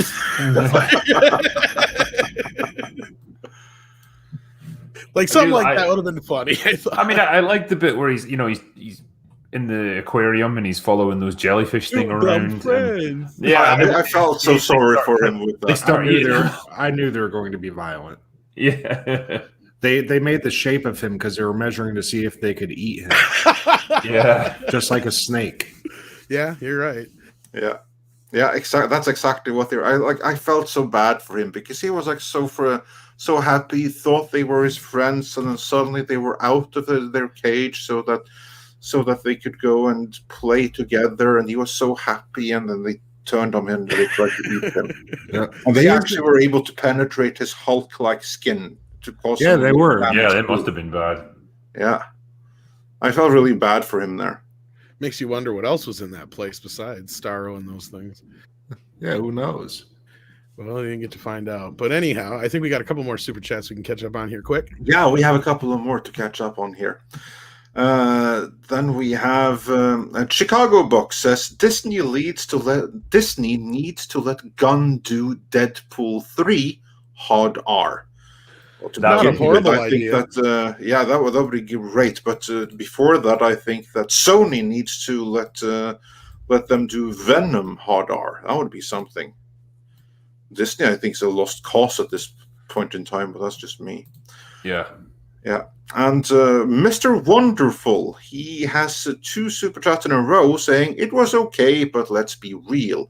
Hand the DCEU over to Todd Phillips already. Only Phillips can take it to Nolan levels. And then he continues, give me Todd Phillips Joker 2. Everything else is fluff. Well, I think you might be getting Todd Phillips Joker 2, but I don't think you want him taking over the DC because he has no DC ambitions. He just wanted to do one story, and that story lent itself to the Joker. Well, and I'm not so sure what's going on with Joker 2. I'm wondering if Joaquin's trying to get out of it. Because I keep hearing rumors that his Joker is not the actual Joker, and they're going to introduce the actual Joker in Joker 2. I would not want to see a Joker 2. Like, it felt like a complete story, that movie, and I don't really see how you could continue it. I hope that they don't, because that was not the Joker. I wouldn't leave this guy alone to build a doghouse, let alone rob a bank. Okay, he was a thrill killer who put some paint on his face.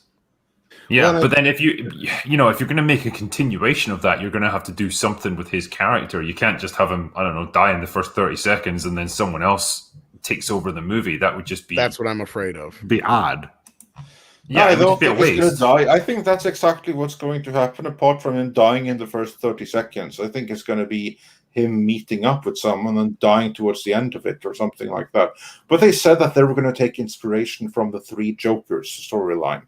And if it's still Todd Phillips and he takes inspiration from the Three Jokers, honestly, I would be excited about it.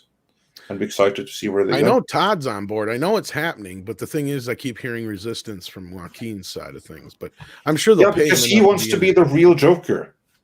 Well, and Yeah, that's of what course he does. and that's the thing. I don't know what's going on, so we'll see. I mean, on that. this is like one of the things when it first started coming out. Like, well, maybe this isn't the real Joker. Maybe this is the guy that inspires the real Joker. To which he said in public, not with these exact words, I'm paraphrasing, but what he essentially said was, "Fuck that shit. I'm the real Joker." So yeah, he's going to be difficult to get aboard for that, if anything. But it's just a matter of bringing one extra truckload of cash to his house. Everyone has a price, even him. Oh, I'm sure. But anyhow, moving on with super chats. Yes, moving on with the super chats. Night King 01 said for $4.99, Bloodsport was less psychotic than his OG comic where he shot Superman. He lured Superman out by literally gunning down random people. I'm not familiar with these characters outside of the movie, so maybe that is part of why I like. I'm going to this so posit much, but something here. I would not be surprised if we find out at some point that Bloodsport's character was just Deadshot rewritten since Will Smith didn't want to come back. Oh, But obviously, I would not be surprised in the least. Halfway I through would the take movie, my that son called completely him. for granted. Okay, I didn't hear half of what either. I heard Okay, what you Jesse, said, Andre, but Jesse, you Jesse, go go first. ahead. Sorry. No, my son actually called him Deadshot while we were watching the movie. I had to remind him it's Bloodsport. Yeah, same character. Yeah. I will say his mask is cooler though. Absolutely. Oh, I like this character Definitely. better. I mean, acting wise, I'm not going to get into it. Like Will Smith or Idris Elba, they're two different actors on many different levels. But as far as what they did here, it felt kind of like, it felt like it was a bait and switch, not a bait and switch, but like, okay, we can't get him. So what do we do? Oh, we get this character who's similar. And we just rewrite him a little bit and cast Idris Elba. Because remember when they casted Idris Elba, he was like some super secret character. Nobody knew who he was. Like, and that just was like, okay. So, I would take that completely for granted that he was written as a replacement Will Smith and replacement Deadshot. Because it's practically the same character, isn't it? Only better and cooler. That's what I'm saying. Same exact plot. You know, he's got a daughter and all that shit. Like, it's all. The only difference is, it's. So I would not be surprised if we hear that at some point lately. Oh yeah, he was meant to be in it, but. Yeah, I don't think we'll hear it, but it's just obvious to me. Well, considering they say as much shit as they have about the Marvel movies, I wouldn't be surprised. I mean, we've already heard that all the different stuff that was supposed to happen with Black Widow. So, and not only that in the TV shows, but we'll see. Anyway, yeah. And then we have Non-Vita Rex says for $5. How big an issue is it that no superheroes show up to help with Starro at the end? Also, RC2, why didn't they use her, or Ratcatcher 2, why didn't they use her ultimate move more? I mean, to answer the first question, like Superman's in the ICU apparently, so he couldn't show up. And everyone else, like, I guess there just wasn't time for them to get there. Like, this all happened in the space of a few minutes. Yeah, exactly. I'm sure Waller kept it under wraps as much as she could too. Yeah, well, it was on the news, so I guess someone saw it. But actually, they made a point of that. That Starro here, he wasn't a threat to the world. He was a threat only to that island. And the point where they knocked her out was basically when, or like her own staff, where they knocked her out, was when she said, "Okay, you've secured the data. Fine, then you are going home, and Yeah, she's you like, will not let our problem. You will let Starro to it, and if he destroys the entire island and kills any potential witness, then so much the better." That's what she said. And so I think they were very, very happy to leave Starro right where he was, to destroy everything. And if he later got any ambitions of going anywhere else, they deal with him at that time. But prior to that, no one else showed up because no one else knew. It wasn't a global threat or anything. It's just a local one. That's the reason I don't see it as a plot hole, a problem, or anything like that. Can't expect everyone to show up in that first second. I mean, it was a bigger issue in the first Suicide Squad movie when you had like the belly dancing chick taking over New York or whatever the hell it was. Yeah, she was like full on, like, I'm going to destroy the world, wasn't she? Because Yeah, exactly. That was much worse. And what did you have? You had the Boomerang or whatever, like that guy. He who did nothing was there with his baseball bat and Boomerang, and was just there along for the ride. Well, how the hell did they sort it out again? Yeah, No the script doctor's right here as well. You didn't find out about this until afterwards. Yeah, because they show the daughter, and that's after everything's done and over with. I was just thinking that too. Exactly. Yeah, so that's fair enough. Yeah. Yeah, and like I said, I think she kept it pretty well under wraps while it was going on anyway, because that was her whole thing. But no, like that was my only gripe too, is they should have just showed what she did afterwards as far as her staff, and outside of that, I mean, yeah, it was a pretty kind of shitty death for Starro, considering how he just wanted to see the stars. You know, it's like, oh, that's too bad. But I don't know. I thought the whole thing was pretty cool. And I mean, now, did you think that the only reason she was able to cut through Starro's eyes because the spear was made of like something like, handed down by like a god or some shit like that? He said, yes. Well, yeah, because there's times when he's getting shot with bullets and they can't penetrate it. So yeah, there's something about that spear that's like super powerful or something, and it allows her to penetrate. That's obviously. I mean, because I don't know. I don't know the character, I don't know the spear, but I got that there's obviously something very, very freaking special about that spear. It's not just, I mean, if it was just a random guy in a suit with a random metal spear, he wouldn't be in the Suicide Squad. Every single person there has some kind of ability, and this person's ability obviously was to wield the super duper magical spear. I love how she just dives right into it as well. Oh, that was glorious. What she figured out after that, there's no plan. Yeah. I did like swimming around inside the eye with like peaceful music playing. Yeah. Beautiful. I like that you saw the one little rat wearing the vest swimming. I was worried about him. I was like, don't make him drown. Well, I figured he'd either stay by Ratcatcher 2 or, you know, they do something like that to where, you figure that he'd be. I knew they wouldn't. They show that he made it. I figured. Yeah. Yeah, absolutely. And then just doing some super chats we can bring up here. Mr. Wonderful says Phoenix has publicly said he is the Joker. To see him fully grow into that role off his meds is enticing. Yeah, problem is I don't know that the rest of the writers and even directors sees him that way. I think they see him as like the poor first attempt. I mean, the timelines don't line up properly. He's going to be too old. You know, he's not well positioned to be the Joker. Not like long term anyway. Oh, he most certainly is not. But with that, Drinker, I get that you have to bounce. Yeah, I'm afraid I'm going to have to sign off, guys. I got a few other things I got to do, but it's been good to chat about this movie with you. It seems to be a real mixed bag. Like looking at the comments in chat, like some people really liked it, other people hated it. So yeah, no, I absolutely get that. I think it's going to be. This is one that's going to be mixed, and it certainly didn't blow up the box office. Although I think there are many reasons for that. But yeah, I don't think that this one is going to be like. When it wins everyone over, far from it. I will say this about the Joker thing too, since you guys were just talking about it, Drinker. Like, yeah, this is a good point because Affleck isn't real young either, and I know Jared Leto is pretty close to Affleck's age, but he seems so much younger and he seems like so off as the Joker. I would be very, very happy if they just said, "Oh, by the way, that's Jason Todd. That's not the actual Joker.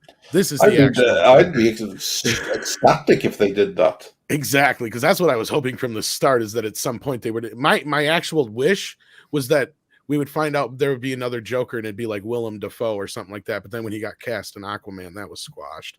But it was like, oh, okay, because I wanted. Oh, there's still plenty others. Yeah, I It wanted would an be older great Joker. if Joaquin Phoenix is the first, and Jared Leto is the third, the Jason Todd or something like that, and then you have the as yet to be cast real Joker, the Joker of the 90s and 2000s.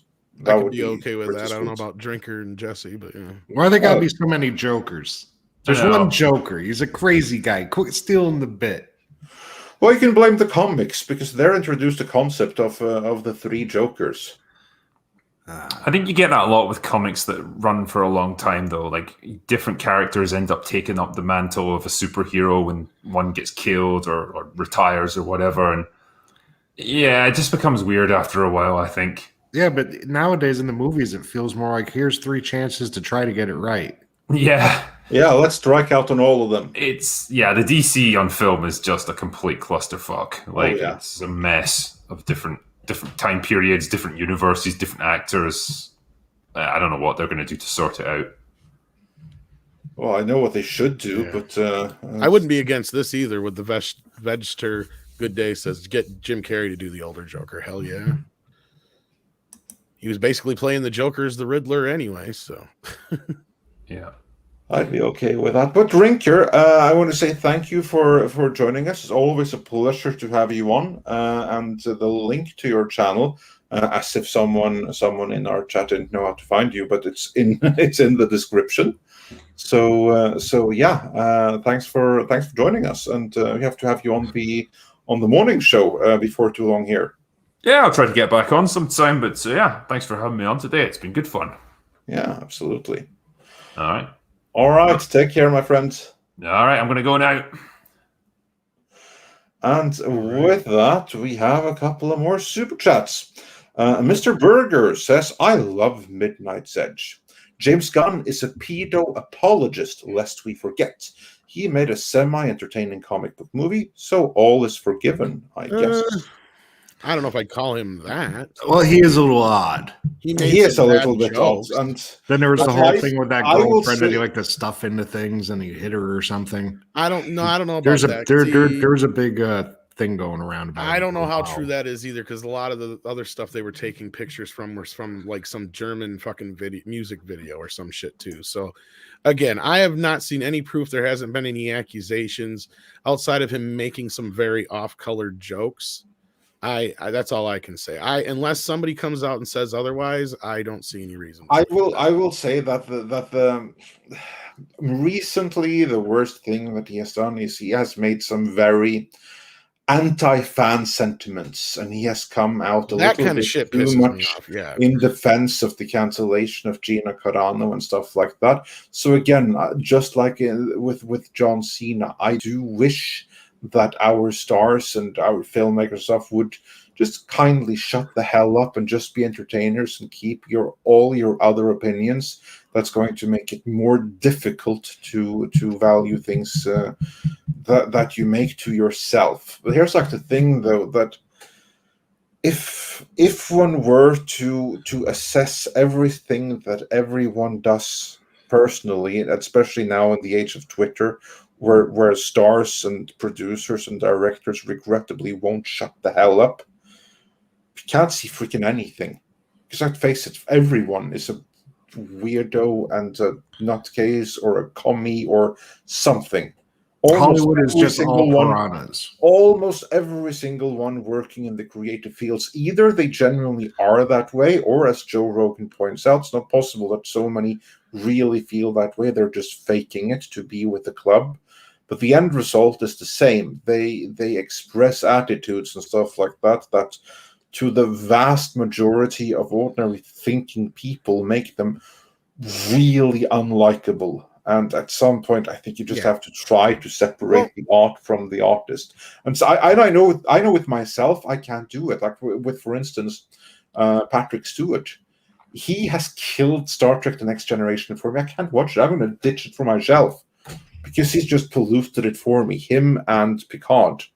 But still, you got to try, otherwise there's nothing left. Yeah, I mean, that's kind of the thing is in most cases, I just try to separate everything I can from the artist unless it's something that's super, super bad. Like somebody brought up in the chat, and I agree, like the guy from the director from Jeepers Creepers who was convicted and all that shit. Like I cannot watch those movies. Like no, like that's kind of thing where I don't agree with that. Whatever, he can go work somewhere else. He should not be in Hollywood where, that kind of, activity goes on too rampantly anyway. And then the other side of it is like, yeah, you just, if it's other stupid shit, if you're in a public eye, you just need to quit talking about your politics and your religion and shit. Those are two areas you should just leave alone.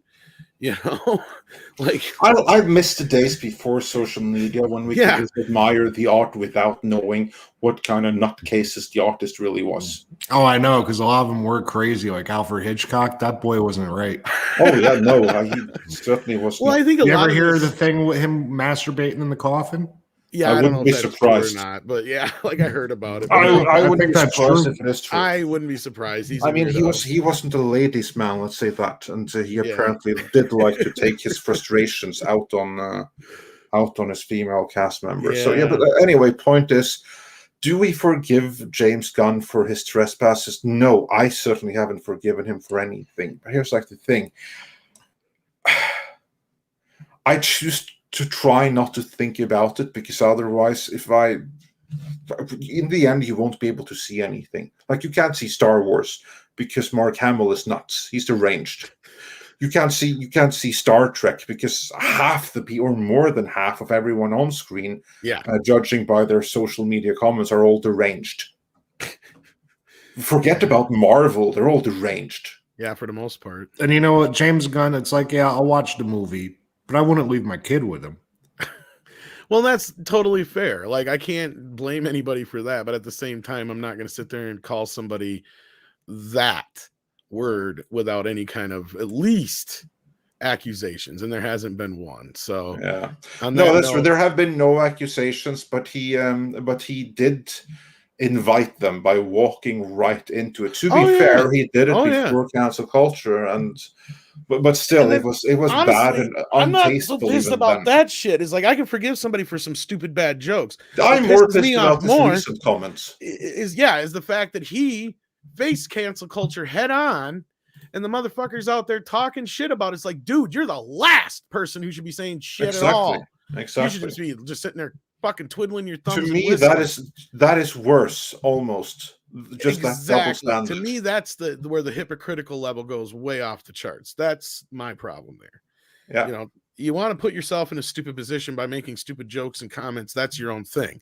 Like, I had enough of that when it was happening. Cause like, it's one thing. It's like, okay, to judge it as a bad joke, that's fine, because you can't say that about him without any accusations, or you could say that about plenty of people, including yourself, probably, because I'm sure you laughed at plenty of jokes and things like South Park and Family Guy and Airplane that before you stopped and realized, oh shit, that was a pedophile joke. But it was done well enough that you didn't think about it. The difference here is that James Gunn made some stupid fucking jokes, right? And without context, in some cases, a lot of them didn't come off correctly. I can understand that. It's because it's way too edgelordy. It is. Well, and I mean, I went through a lot of them, and there were some accusations made on them. Like, no, if you click on the actual things, you can see what the joke's all about and follow the chain of events. It's stupid. It's all stupid. And now, what did the X's say? And what? What did the X's say? As far as I know, I've never heard of any of his I've never heard any actual accusations of anything against him. Then it's probably just him being a dummy. He was married at the times of all the shit happening, so. Because there's never been any, to my awareness, there's never been any real accusations against him of any kind. And let's be real, if anybody was going to, it was going to be at that time. Yeah. If anyone had anything to come forward, that would have been the time, and it didn't happen. So probably distant. That just means that he's a deranged fool and a lunatic, which is something that the later comments seem to suggest. But he hasn't actually done anything physically. I mean, there's all those guys over at Troma have that kind of weird sense of humor anyway, and that's the thing. I'm not trying to say that's an excuse, but I can see where it comes from. Like, again, that's not my problem so much as him chiming in on the cancel culture thing, but we've already talked about this longer than we needed to. Yeah, exactly. So let's move on from there. Aaron Rodgers says, would have been a great way to introduce the Martian or Lantern, but they wanted Harley to be the hero for some reason, even though she's a psycho. Well, there's a reason for that, Aaron. More like it. And that's because, and it has less to do with anything other than she sells most of the merchandise. Like Harley Quinn and Joker sell a shit ton of merchandise. Like other than maybe Batman, I'd say that they may even outsell Batman. I'm not sure on that. I'd have to look. Everybody loves the Joker because there's a million Jokers and there's a Joker for you. Well, that's just it. The Joker is one of the most popular characters ever, because that's what I remember when the first original Batman came out in '89. Was they could not keep the Joker stuff stocked, like that. Ooh. Like that made Jack Nicholson giddy because he got a piece of that shit. Oh yeah, I've seen an interview where he was talking about that. He's like, I was so excited because they couldn't keep the Joker stuff in stock. It was crazy. You know, he's just good, like a little kid in a candy store talking about it because he loved that shit. He loved it all. He loved being the Joker. He's got the one of the few in existence Batman arcade games from that time too, because they never got it to market, but he's got one because he had to sign off on it. So he has it in his house still, but he loves it and still plays it, I guess. So yeah, I mean, that's the thing is anyway, go on. Yeah, moving on. I think it's because she's more sellable than those characters. That's one of the main reasons. I think it's that simple as that. And then Bama Grad says for $5, the best line in the entire movie was the reply by the Thinker. I think I saw a twinkle in Capaldi's eyes as he delivered it.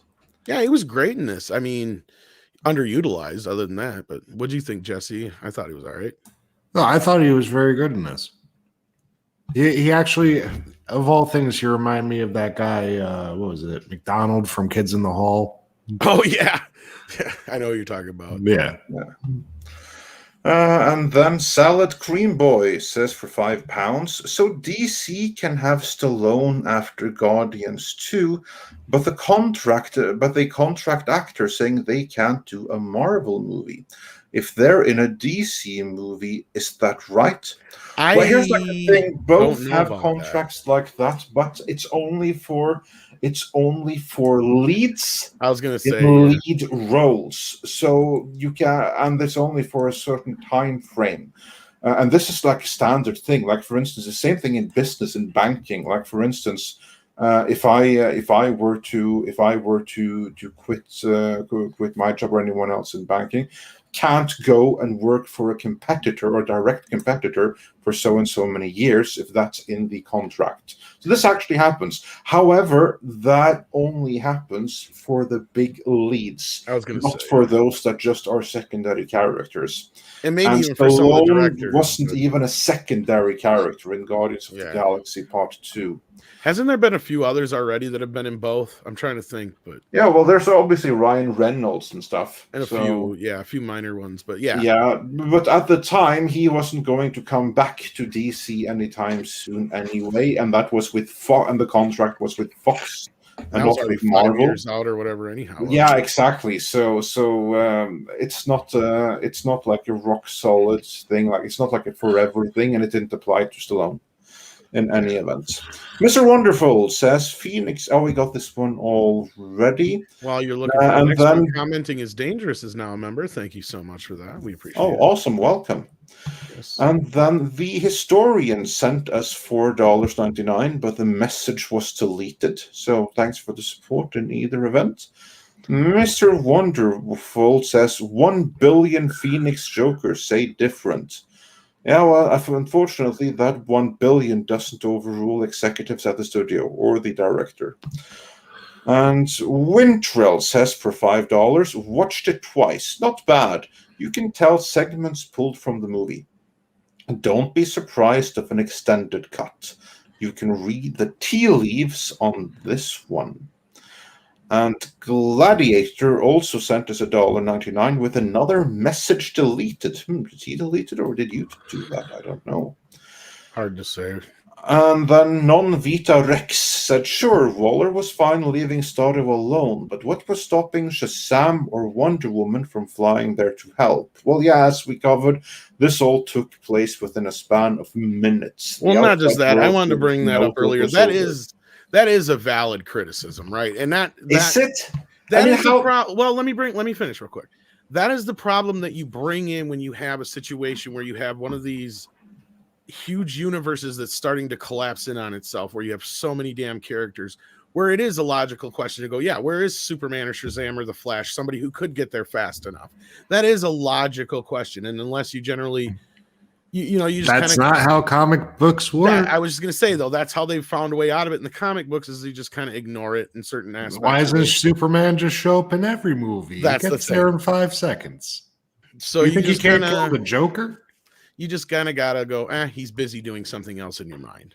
That's what you kind of got to do after a while. Certain things like that. It's the suspension of disbelief kind of thing. That's the best thing I can do with it. Because like I said, yeah, it's that's the one problem you have with one of these huge universes where you have such overpowered characters, especially when you start expanding into gods and other shit like that. It gets like, when you go cosmic with it, it's always hard. You kind of just got to give that suspension of disbelief where it's just like, well, whatever, they're busy.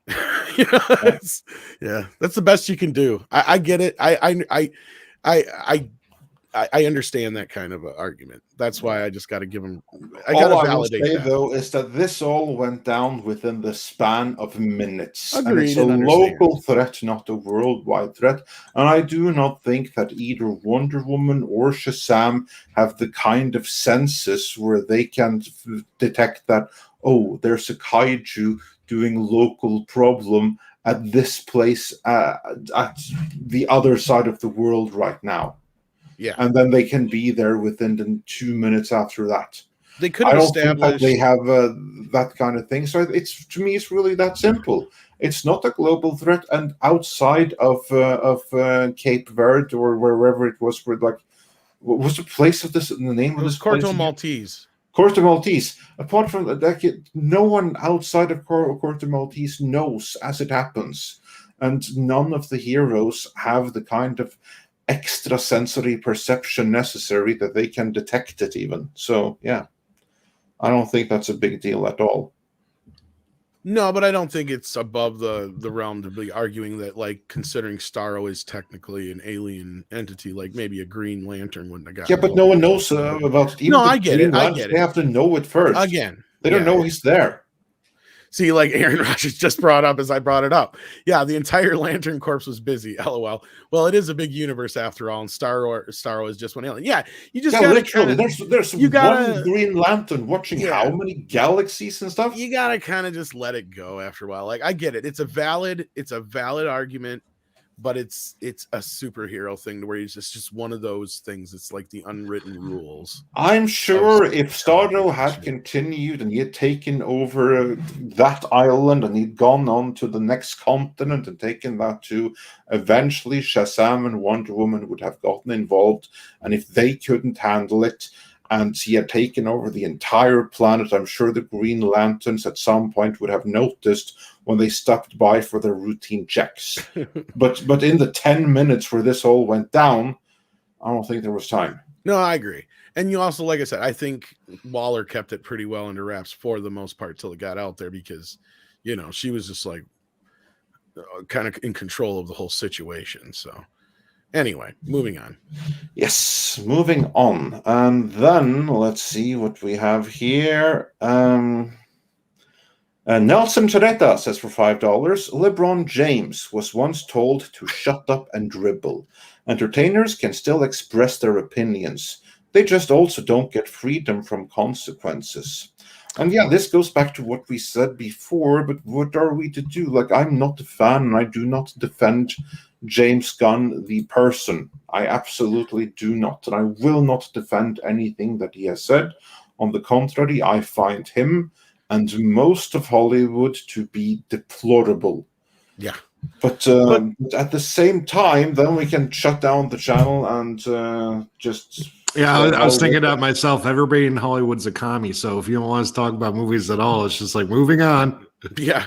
Well, I was just Who gonna is your say, favorite wrestler? You're more than you're more within your rights to boycott any movie. You are if you want to surf shark this instead of like giving money to me, then we don't necessarily condone that, but we're not going to tell you otherwise. No, yeah, that's your prerogative, but again, you got to also remember most of the general population doesn't give a shit who directs a movie. They still think George Lucas, if they even know who George Lucas is, directs Star Wars. Hell, I know people who think that Steven Spielberg directed the Star Wars movies. That's how, like, the general public don't know. They know 3 directors. You know what I mean? They don't know what a director really does. They don't even think they direct. They don't understand what that means, though, Jesse. Like, I'm saying, like, you got to understand, like, most of the people that go see these movies, they give 2 fucks about, like, most people didn't even know who Gina Carano was until she was technically fired. Like, I finally had a lot of my general population friends or normies, I hate calling them normies, but come up to me like, what's this whole thing about this lady getting fired from the Star Wars? What did she do? It's like, oh, now you guys are hearing about it. It's like, this is shit we've been on top of for months, but that's what I'm saying. It's like normal people outside of our community don't give a shit. They don't care about who directs something, who wrote something, who does the music, who the stars are most of the time. They know who Will Smith is. It's like most of them probably didn't know who the fuck Idris Elba is. They're probably sitting there going, where's Will Smith? And they probably thought he was playing Will Smith's character. Exactly. I mean, that's what I'm saying. I actually ran into people, who didn't even know that the Marvel Universe, which was already at that point 7 or 8 movies deep, maybe even 10 movies deep, had existed. They just like the Thor movies. And I'm like, I asked somebody about something about Thor when they were renting, or the Avengers when they were renting Thor, the Dark World or something like that. And they're like, oh, I didn't know there was a movie between this. I'm like, oh yeah, there's a whole bunch of them. And I had to basically introduce them to the idea that there's this whole other universe around these movies because they just liked Thor. They didn't care about the other shit. I was like, there are people like that out there. You mean these are connected? Exactly. That's what she said. She's like, you mean there's more? I'm like, yeah, he's even in this one. And I had to point. See, look at the back there's a back of the box. Well, this was at a grocery store, so they had them on these little tags, right? But again, like I said, normies don't know this shit, right? We forget that a lot of the time. Honestly, I wonder what normies think about all day long. I honestly do, because it's like, what could they possibly be thinking about? What is normal shit? Because I have to think about all the normal shit they have to think about. But I think about a whole bunch of other stuff. Well, have you seen them? Okay, first of all, go see what normie people watch a lot of your times. Go see what your friends who are like married, who you don't hang out with often and talk like this kind of nerd shit with, watch. And it's like reality shows and Dancing with the Stars. I'd sooner throw myself off of a building. They're not up to speed with half the shit. They don't know. They don't care. They just go to see a movie. Like, they see this movie. I guarantee most of the people that see this, they're just going to freak out because of all the violence. They're going to be, well, what the fuck is this? Yep. Still wondering when the hell Iron Man is going to show up. Exactly. Anyway, Andre, on with the super chat. Sorry for the rant. Yeah, I'm just going to refresh here because I think we might be reasonably close to I think there's a couple more left we got, but yeah, we have a couple of more left. Then we have Aaron Rodgers, who says for $5. We got that one. Mr. Wonderful said Joker may be the last billion movie ever. More. I don't think ever is just a matter of inflation to catch up, and at the rate that you're going right now is not going to be too long. But I don't want to get into let's not get into that too much. But just give it time. Give it time. And when the dollar is sufficiently devalued, you're going to have another billion-dollar movie. Retrospawn says for £5 I thought Superman was out of the picture because Idris Elba had shot him with a kryptonite arrow, and wasn't Waller keeping it all under wraps? Yeah, but we don't know that he was out of the picture, and like even he's going to take like no time for him to prioritize that, even if he is reasonably recovered from being shot. So Yeah, how long does it take for Superman to heal? well, it depends on how serious the injury. I mean, if he had to like remove a spleen or something, I think I heard something to that effect, that he had to like remove some internal organ or something. It might take him longer, but Just go yeah. stick him in the sun for a while. Yeah. And Dash D says for 10 Canadian dollars, Batman had his own satellites and computers. The Justice League found their targets through that. And of course, the Watchtower. Oh, and Jesse, Manu Bennett would be a good Wolverine. Okay. We gotta see if this. Gotta look. That's from me because he hates Hugh Jackman as Wolverine. It's a long story. Oh, okay. Yeah. It's a long going thing. We got a picture from our buddy Well, Douglas Matt Nelson.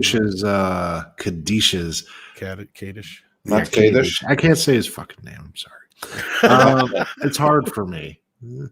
But anyway, his choice for Wolverine was great. Yeah, I can't remember the guy he said, but this is probably not too far off here. I don't think. Douglas sent us this. Our buddy Douglas Nelson. I'd see that. Yeah, I can imagine that's what's going to be. I'd see that. But yeah, well, we'll see how that turns out. And with that, we are actually fully caught up.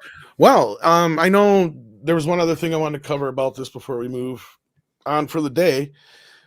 James Gunn had hinted that he was done with superhero movies. Done. Well, I seen another story today that's saying otherwise. Like I think it's even hinting that he may be on board for possibly the third Suicide Squad movie, but I don't know if that'll happen with the box office. Let's talk about that a little bit. How bad do we think that the box office was hurt by the way they did this? And not only that, do we think we'll get another one after this because of this? I think that depends entirely on how much they can get away with blaming the Delta. That's what it seems like they're up to. Yeah. And how do the rest of if every other movie is also underperforming, then that has merit. But if you have other movies that are doing okay, it's going to be more difficult to sell that. Well, everything's done shit for the last couple of weeks, but they've also been movies that have been available for free. Pretty much since Space Jam. I don't know. So that's kind of I mean, and then there is the rumor. Well, part of it isn't a rumor. Venom has already been delayed a couple weeks in a few areas, including Australia. But that was the other thing I kind of heard a rumbling about, but I didn't take seriously at first. Was I don't know if you heard anything about this, Andre, but Spider-Man possibly getting delayed because of this shit. I wouldn't be surprised. Because they're talking about maybe Venom getting delayed and then Spider-Man and Morbius also all down the line getting delayed again. Again, would not be surprised at everything being delayed. Now, Jesse, I know you don't really, have much insight as far as the inside knowledge on this, but would you see that as a possibility with the whole Delta thing going on? Well, they're going to try to bump back whatever they can, dude. Well, I think that'll affect Ghostbusters as well. They're looking to try to go more towards what we were doing last year, and I don't think people are going to be having it. So I think it's going to be a big wave up to nothing, really, hopefully. Otherwise, they'll just screw everybody over again and destroy many more industries, whatever. Either way. Well, that aside, we should have one. I don't know. I think we'll see here. If we start seeing a bunch of movies get delayed again, then we know what the fuck's up. But yeah, it's a holding pattern. It's a wait and see to see if the people in power want to do something really stupid or just semi-stupid. Yeah, because I'm pretty sure, because everybody's like, where's the Spider-Man trailer? Where's the Spider-Man trailer? Where's the Spider-Man trailer? And I heard it would probably come with Venom, too. But do people really ask so much for that? You would be surprised. The normies are really looking forward to Spider-Man. Well, no, not just in general, but like all the guys in our community. And I don't blame them. I mean, they're curious where it's at. And I mean, I have to tell people because they don't catch every show. But I do get asked on a daily basis, at least no less than 3 times, if I know I've heard anything about the Spider-Man trailer. Where's the Spider-Man trailer? And it's not just that. It's before this, it was Ghostbusters until we got that. It's just, what can I tell them? we're in the middle of this situation right now where the studios are not going to spend the money that they normally do on advertising, and they've been dropping the trailers about a month out, it seems like, or like the final trailer a month out, and then the teaser trailers about 2 months out, if that. Before all this happened, there was already a deal that was coming to effect that I had to tell people about, because people were asking about like the Star Wars trailer and certain other ones. And there's always been this deal that they never really paid attention to or held themselves to. And that was that they were not allowed or shouldn't be allowed to release any major advertising, including trailers for movies, more than 4 months out, 6 months at the most, outside of one exception a year. And that was what the studios had agreed to do just before everything got locked down, because the whole rule was kind of brought in because movies, back 20, 30 years ago, more like 30 years ago, they only had, half or a third of the movies we get released in a year than we do now in theaters. Now that's like quadrupled or doubled, at least, tripled, if not. I know I'm throwing a lot of out there, but I can't remember the exact numbers offhand. But I know it's quite a bit more than what it used to be, So like that was the reason why it was put in effect, because people were getting just bombarded with trailers and not knowing when shit was coming out. So again, we'll see how this goes in the next few weeks. I'm kind of scared that that's what's going to happen, is everything's going to get shut down again too. But I don't want to talk about that too much. I don't know, Andre. What do you think this is going to do for the box office? I don't think this is going to look good for the box office. Oh no, that 30 million. I think it's done already, because here's like the thing that combine the fact that you now have like this narrative that if you go outside, you're gonna be killed, basically, and the movie being on HBO Max, and what could have saved the box office a little bit was Thursday, when they had the Thursday previews, but then amazingly they dropped it earlier on HBO Max as well to correspond. So there was absolutely no benefit to that earlier release whatsoever. Yeah, it's done at the box office. I mean, it's earned most of its money already. So it's going to be a huge flop box office wise. And HBO Max, I think, is a bigger part of that than anything else, probably. Yeah, and that really sucks, because I like the movie, and I think it deserves to do better than it is. So that's bad. And sad news to come across. Marky Post, actress most well known for Night Court, has passed away at 70. So there you go. There's been a couple of terrible. She was cute. Yeah. Which sucks, because they were just revamping that show. Wonder if she was going to be a part of it. It's too bad. Well, thanks for the news, Dash Deece, even though it was sad to hear. And I believe we're caught up on Super Chats otherwise, are we not? I think we are. I'm going to do a final recheck here, but I think we are. Let us see. No, we are not quite. Dash D sent us another one, and he says, whoa, Marky Post passed away. Oh, yeah, this is the one. Yeah, you got that one, didn't you? Yep, we just covered it. And beyond that, no, we don't have anyone else. So with that, we are... I think Andre's brain is on delay today. But no, I just had to chew. But earlier you talked about that one scene right after we just got done talking. Yeah, but that's because I had to drop out of. Okay. Yeah. Sometimes a man got to take a piss. I was gonna say, I'm like, they were just talking about this scene. It's like repeated. Oh, let's see if I missed one. MJ One Media says I might have missed one. Yeah, I think you might have missed one if he sent one. Well, I'm checking here right now. See if there's anything from MJ One Media. I love Megan Jetty. He's one of the best people. MJ1 Media said, subverting expectations isn't meant to be bad. Rian Johnson just made it that way. There have been great examples of subversion that have been done. I am your father. Well, that's not really subversion of expectations, because, see, subversion in and of itself, the word... Subversion is negative, always. Is negative. Now, a twist... or surprising your audience, that's a different way of looking at it. But now, the reason it was brought up, though, you're right. Rian Johnson is where that term came into the film vernacular. in a way that was never meant to be, I guess, before, or however you want to put it. So again, it's a term that I don't like to use, and actually brought that up earlier. Andre said the same thing. You know, it's a term we don't like to use because It's a term that's basically used in spyfare and stuff like that in terms of manipulation of people, and it's always done with a hostile intent. Yeah, it's like lying to your kid and say, "Get in the car, we're going to Disney World." Then you show up at the dentist office. Yeah, that's one way of doing it. Yeah. So exactly. As Cliff Doctor says, subvert expectation does not equal welcome surprise. And then underneath that would be and then underneath that the example would be what Jesse just said. Yeah, exactly. So to subvert, actually, it's a negative word. It means that you are going in with the intent of destroying. Exactly. Yes, that's it. Yeah. Dash D then says, Andre's sneaking out for poo break. It's official. He no longer full of it. I don't know if anybody ever said he was full of shit. It's more like sneaking out, dealing with at least not in the chat that, here. But yeah. I think that Andre should get a leather suit. Oh, Jesus. You need a pee and a poop bucket. That's the trick. You know, like something that's almost like medium armor, like heavy leathers, but in a suit. I think that would look cool. But I think will be interesting to see how this helps HBO Max overall.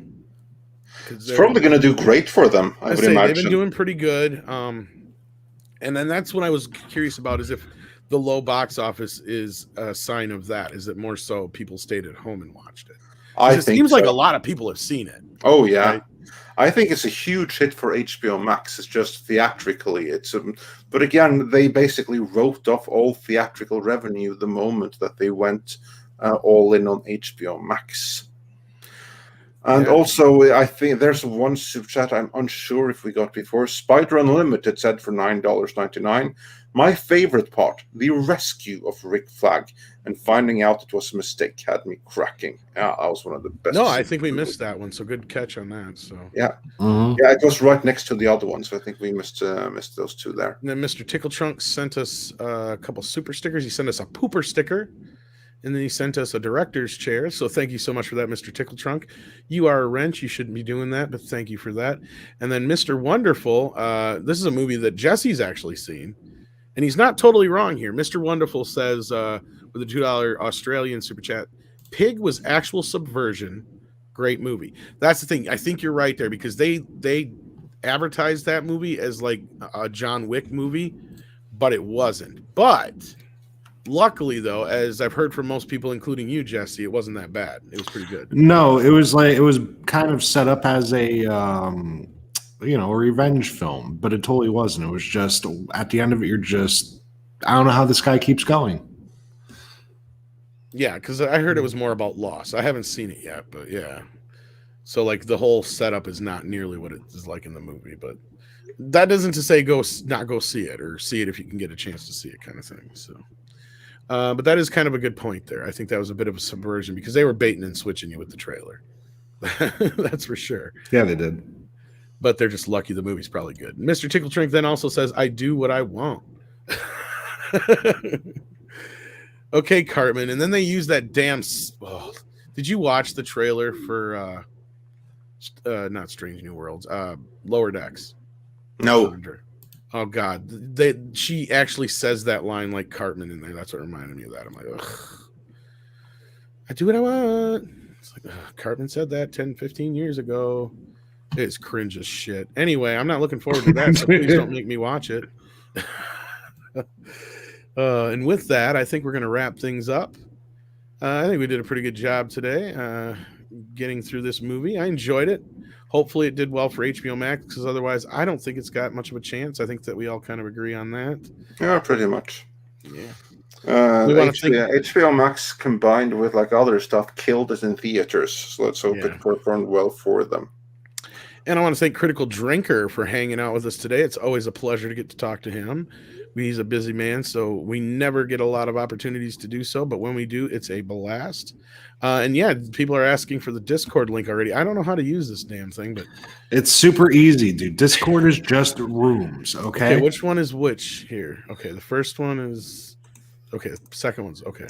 Yeah, I labeled one community and one HQ just for organizational purposes. Gotcha. And I don't know how to use this crap, but there you go, folks. I guess we have it's just like posting anywhere else. So there you go. We got a Discord now. See, for instance, in the Midnight Sedge one, Oops. I made a main chat, a House of Mouse, Star Trek, Star Wars, memes, breaking news, money talk, trailers, music, and the store, which is just basically a link to the You just gave yourself a job store. Because I don't know how to do any of that shit.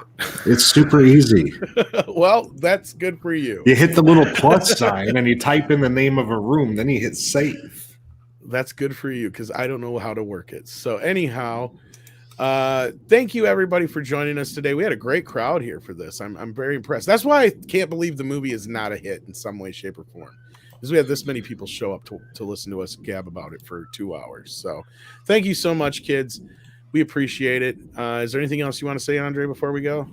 No, I just want to say, everyone, thanks for joining us. Be sure to join us again tomorrow. Yes. As we do the ordinary Midnight Sedge in the morning. And then I think that over the course of the week, we'll also be having an exclusive members-only stream. We just haven't decided the exact day yet, but we're doing one this week. Yeah. And with that, I also want to thank Jesse for hopping in and joining us today. And and one more thing. I'm pretty sure that anyone who joins the community Discord can also invite your friends to it. There you go. Just don't invite any stupid people in there. The dregs of society. I'm kidding. Just edgelord their way through the internet. Because then we'll have to add moderation bots, and no one likes those. Oh, yeah. But you can also see Jesse with me every Tuesday and Thursday on Mead, and whenever we do other random things. We might even do some karaoke here later. We'll see. Yeah, tonight I'm also going to do the table read thing. We're going to be. Are you doing that tonight? Yeah. Oh, okay. Well, maybe we'll do that. But basically going to do there was the movie The Curse of Michael Myers, but there was a previous script called what's the actual name of this? Halloween 666: The Origin, and this is by Phil Rosenberg. Yep, we actually talk about that in our documentary. Yeah, so get to actually hear what's in it. I didn't know you were doing that already tonight. So with I ain't gonna lie, it's the first time we've done this, and it's gonna be a cluster F. Well, that's funny because I was actually thinking about maybe doing it on me, but maybe we'll try it out on your channel first. In that case, well, you know what? When new characters pop up, you just gotta be like, okay, Johnny, read that. Well, I was going to talk to you, but we'll talk about it after the show here. All right, kids, take care, everybody. Thank you for being here, and we'll catch you on the flip side.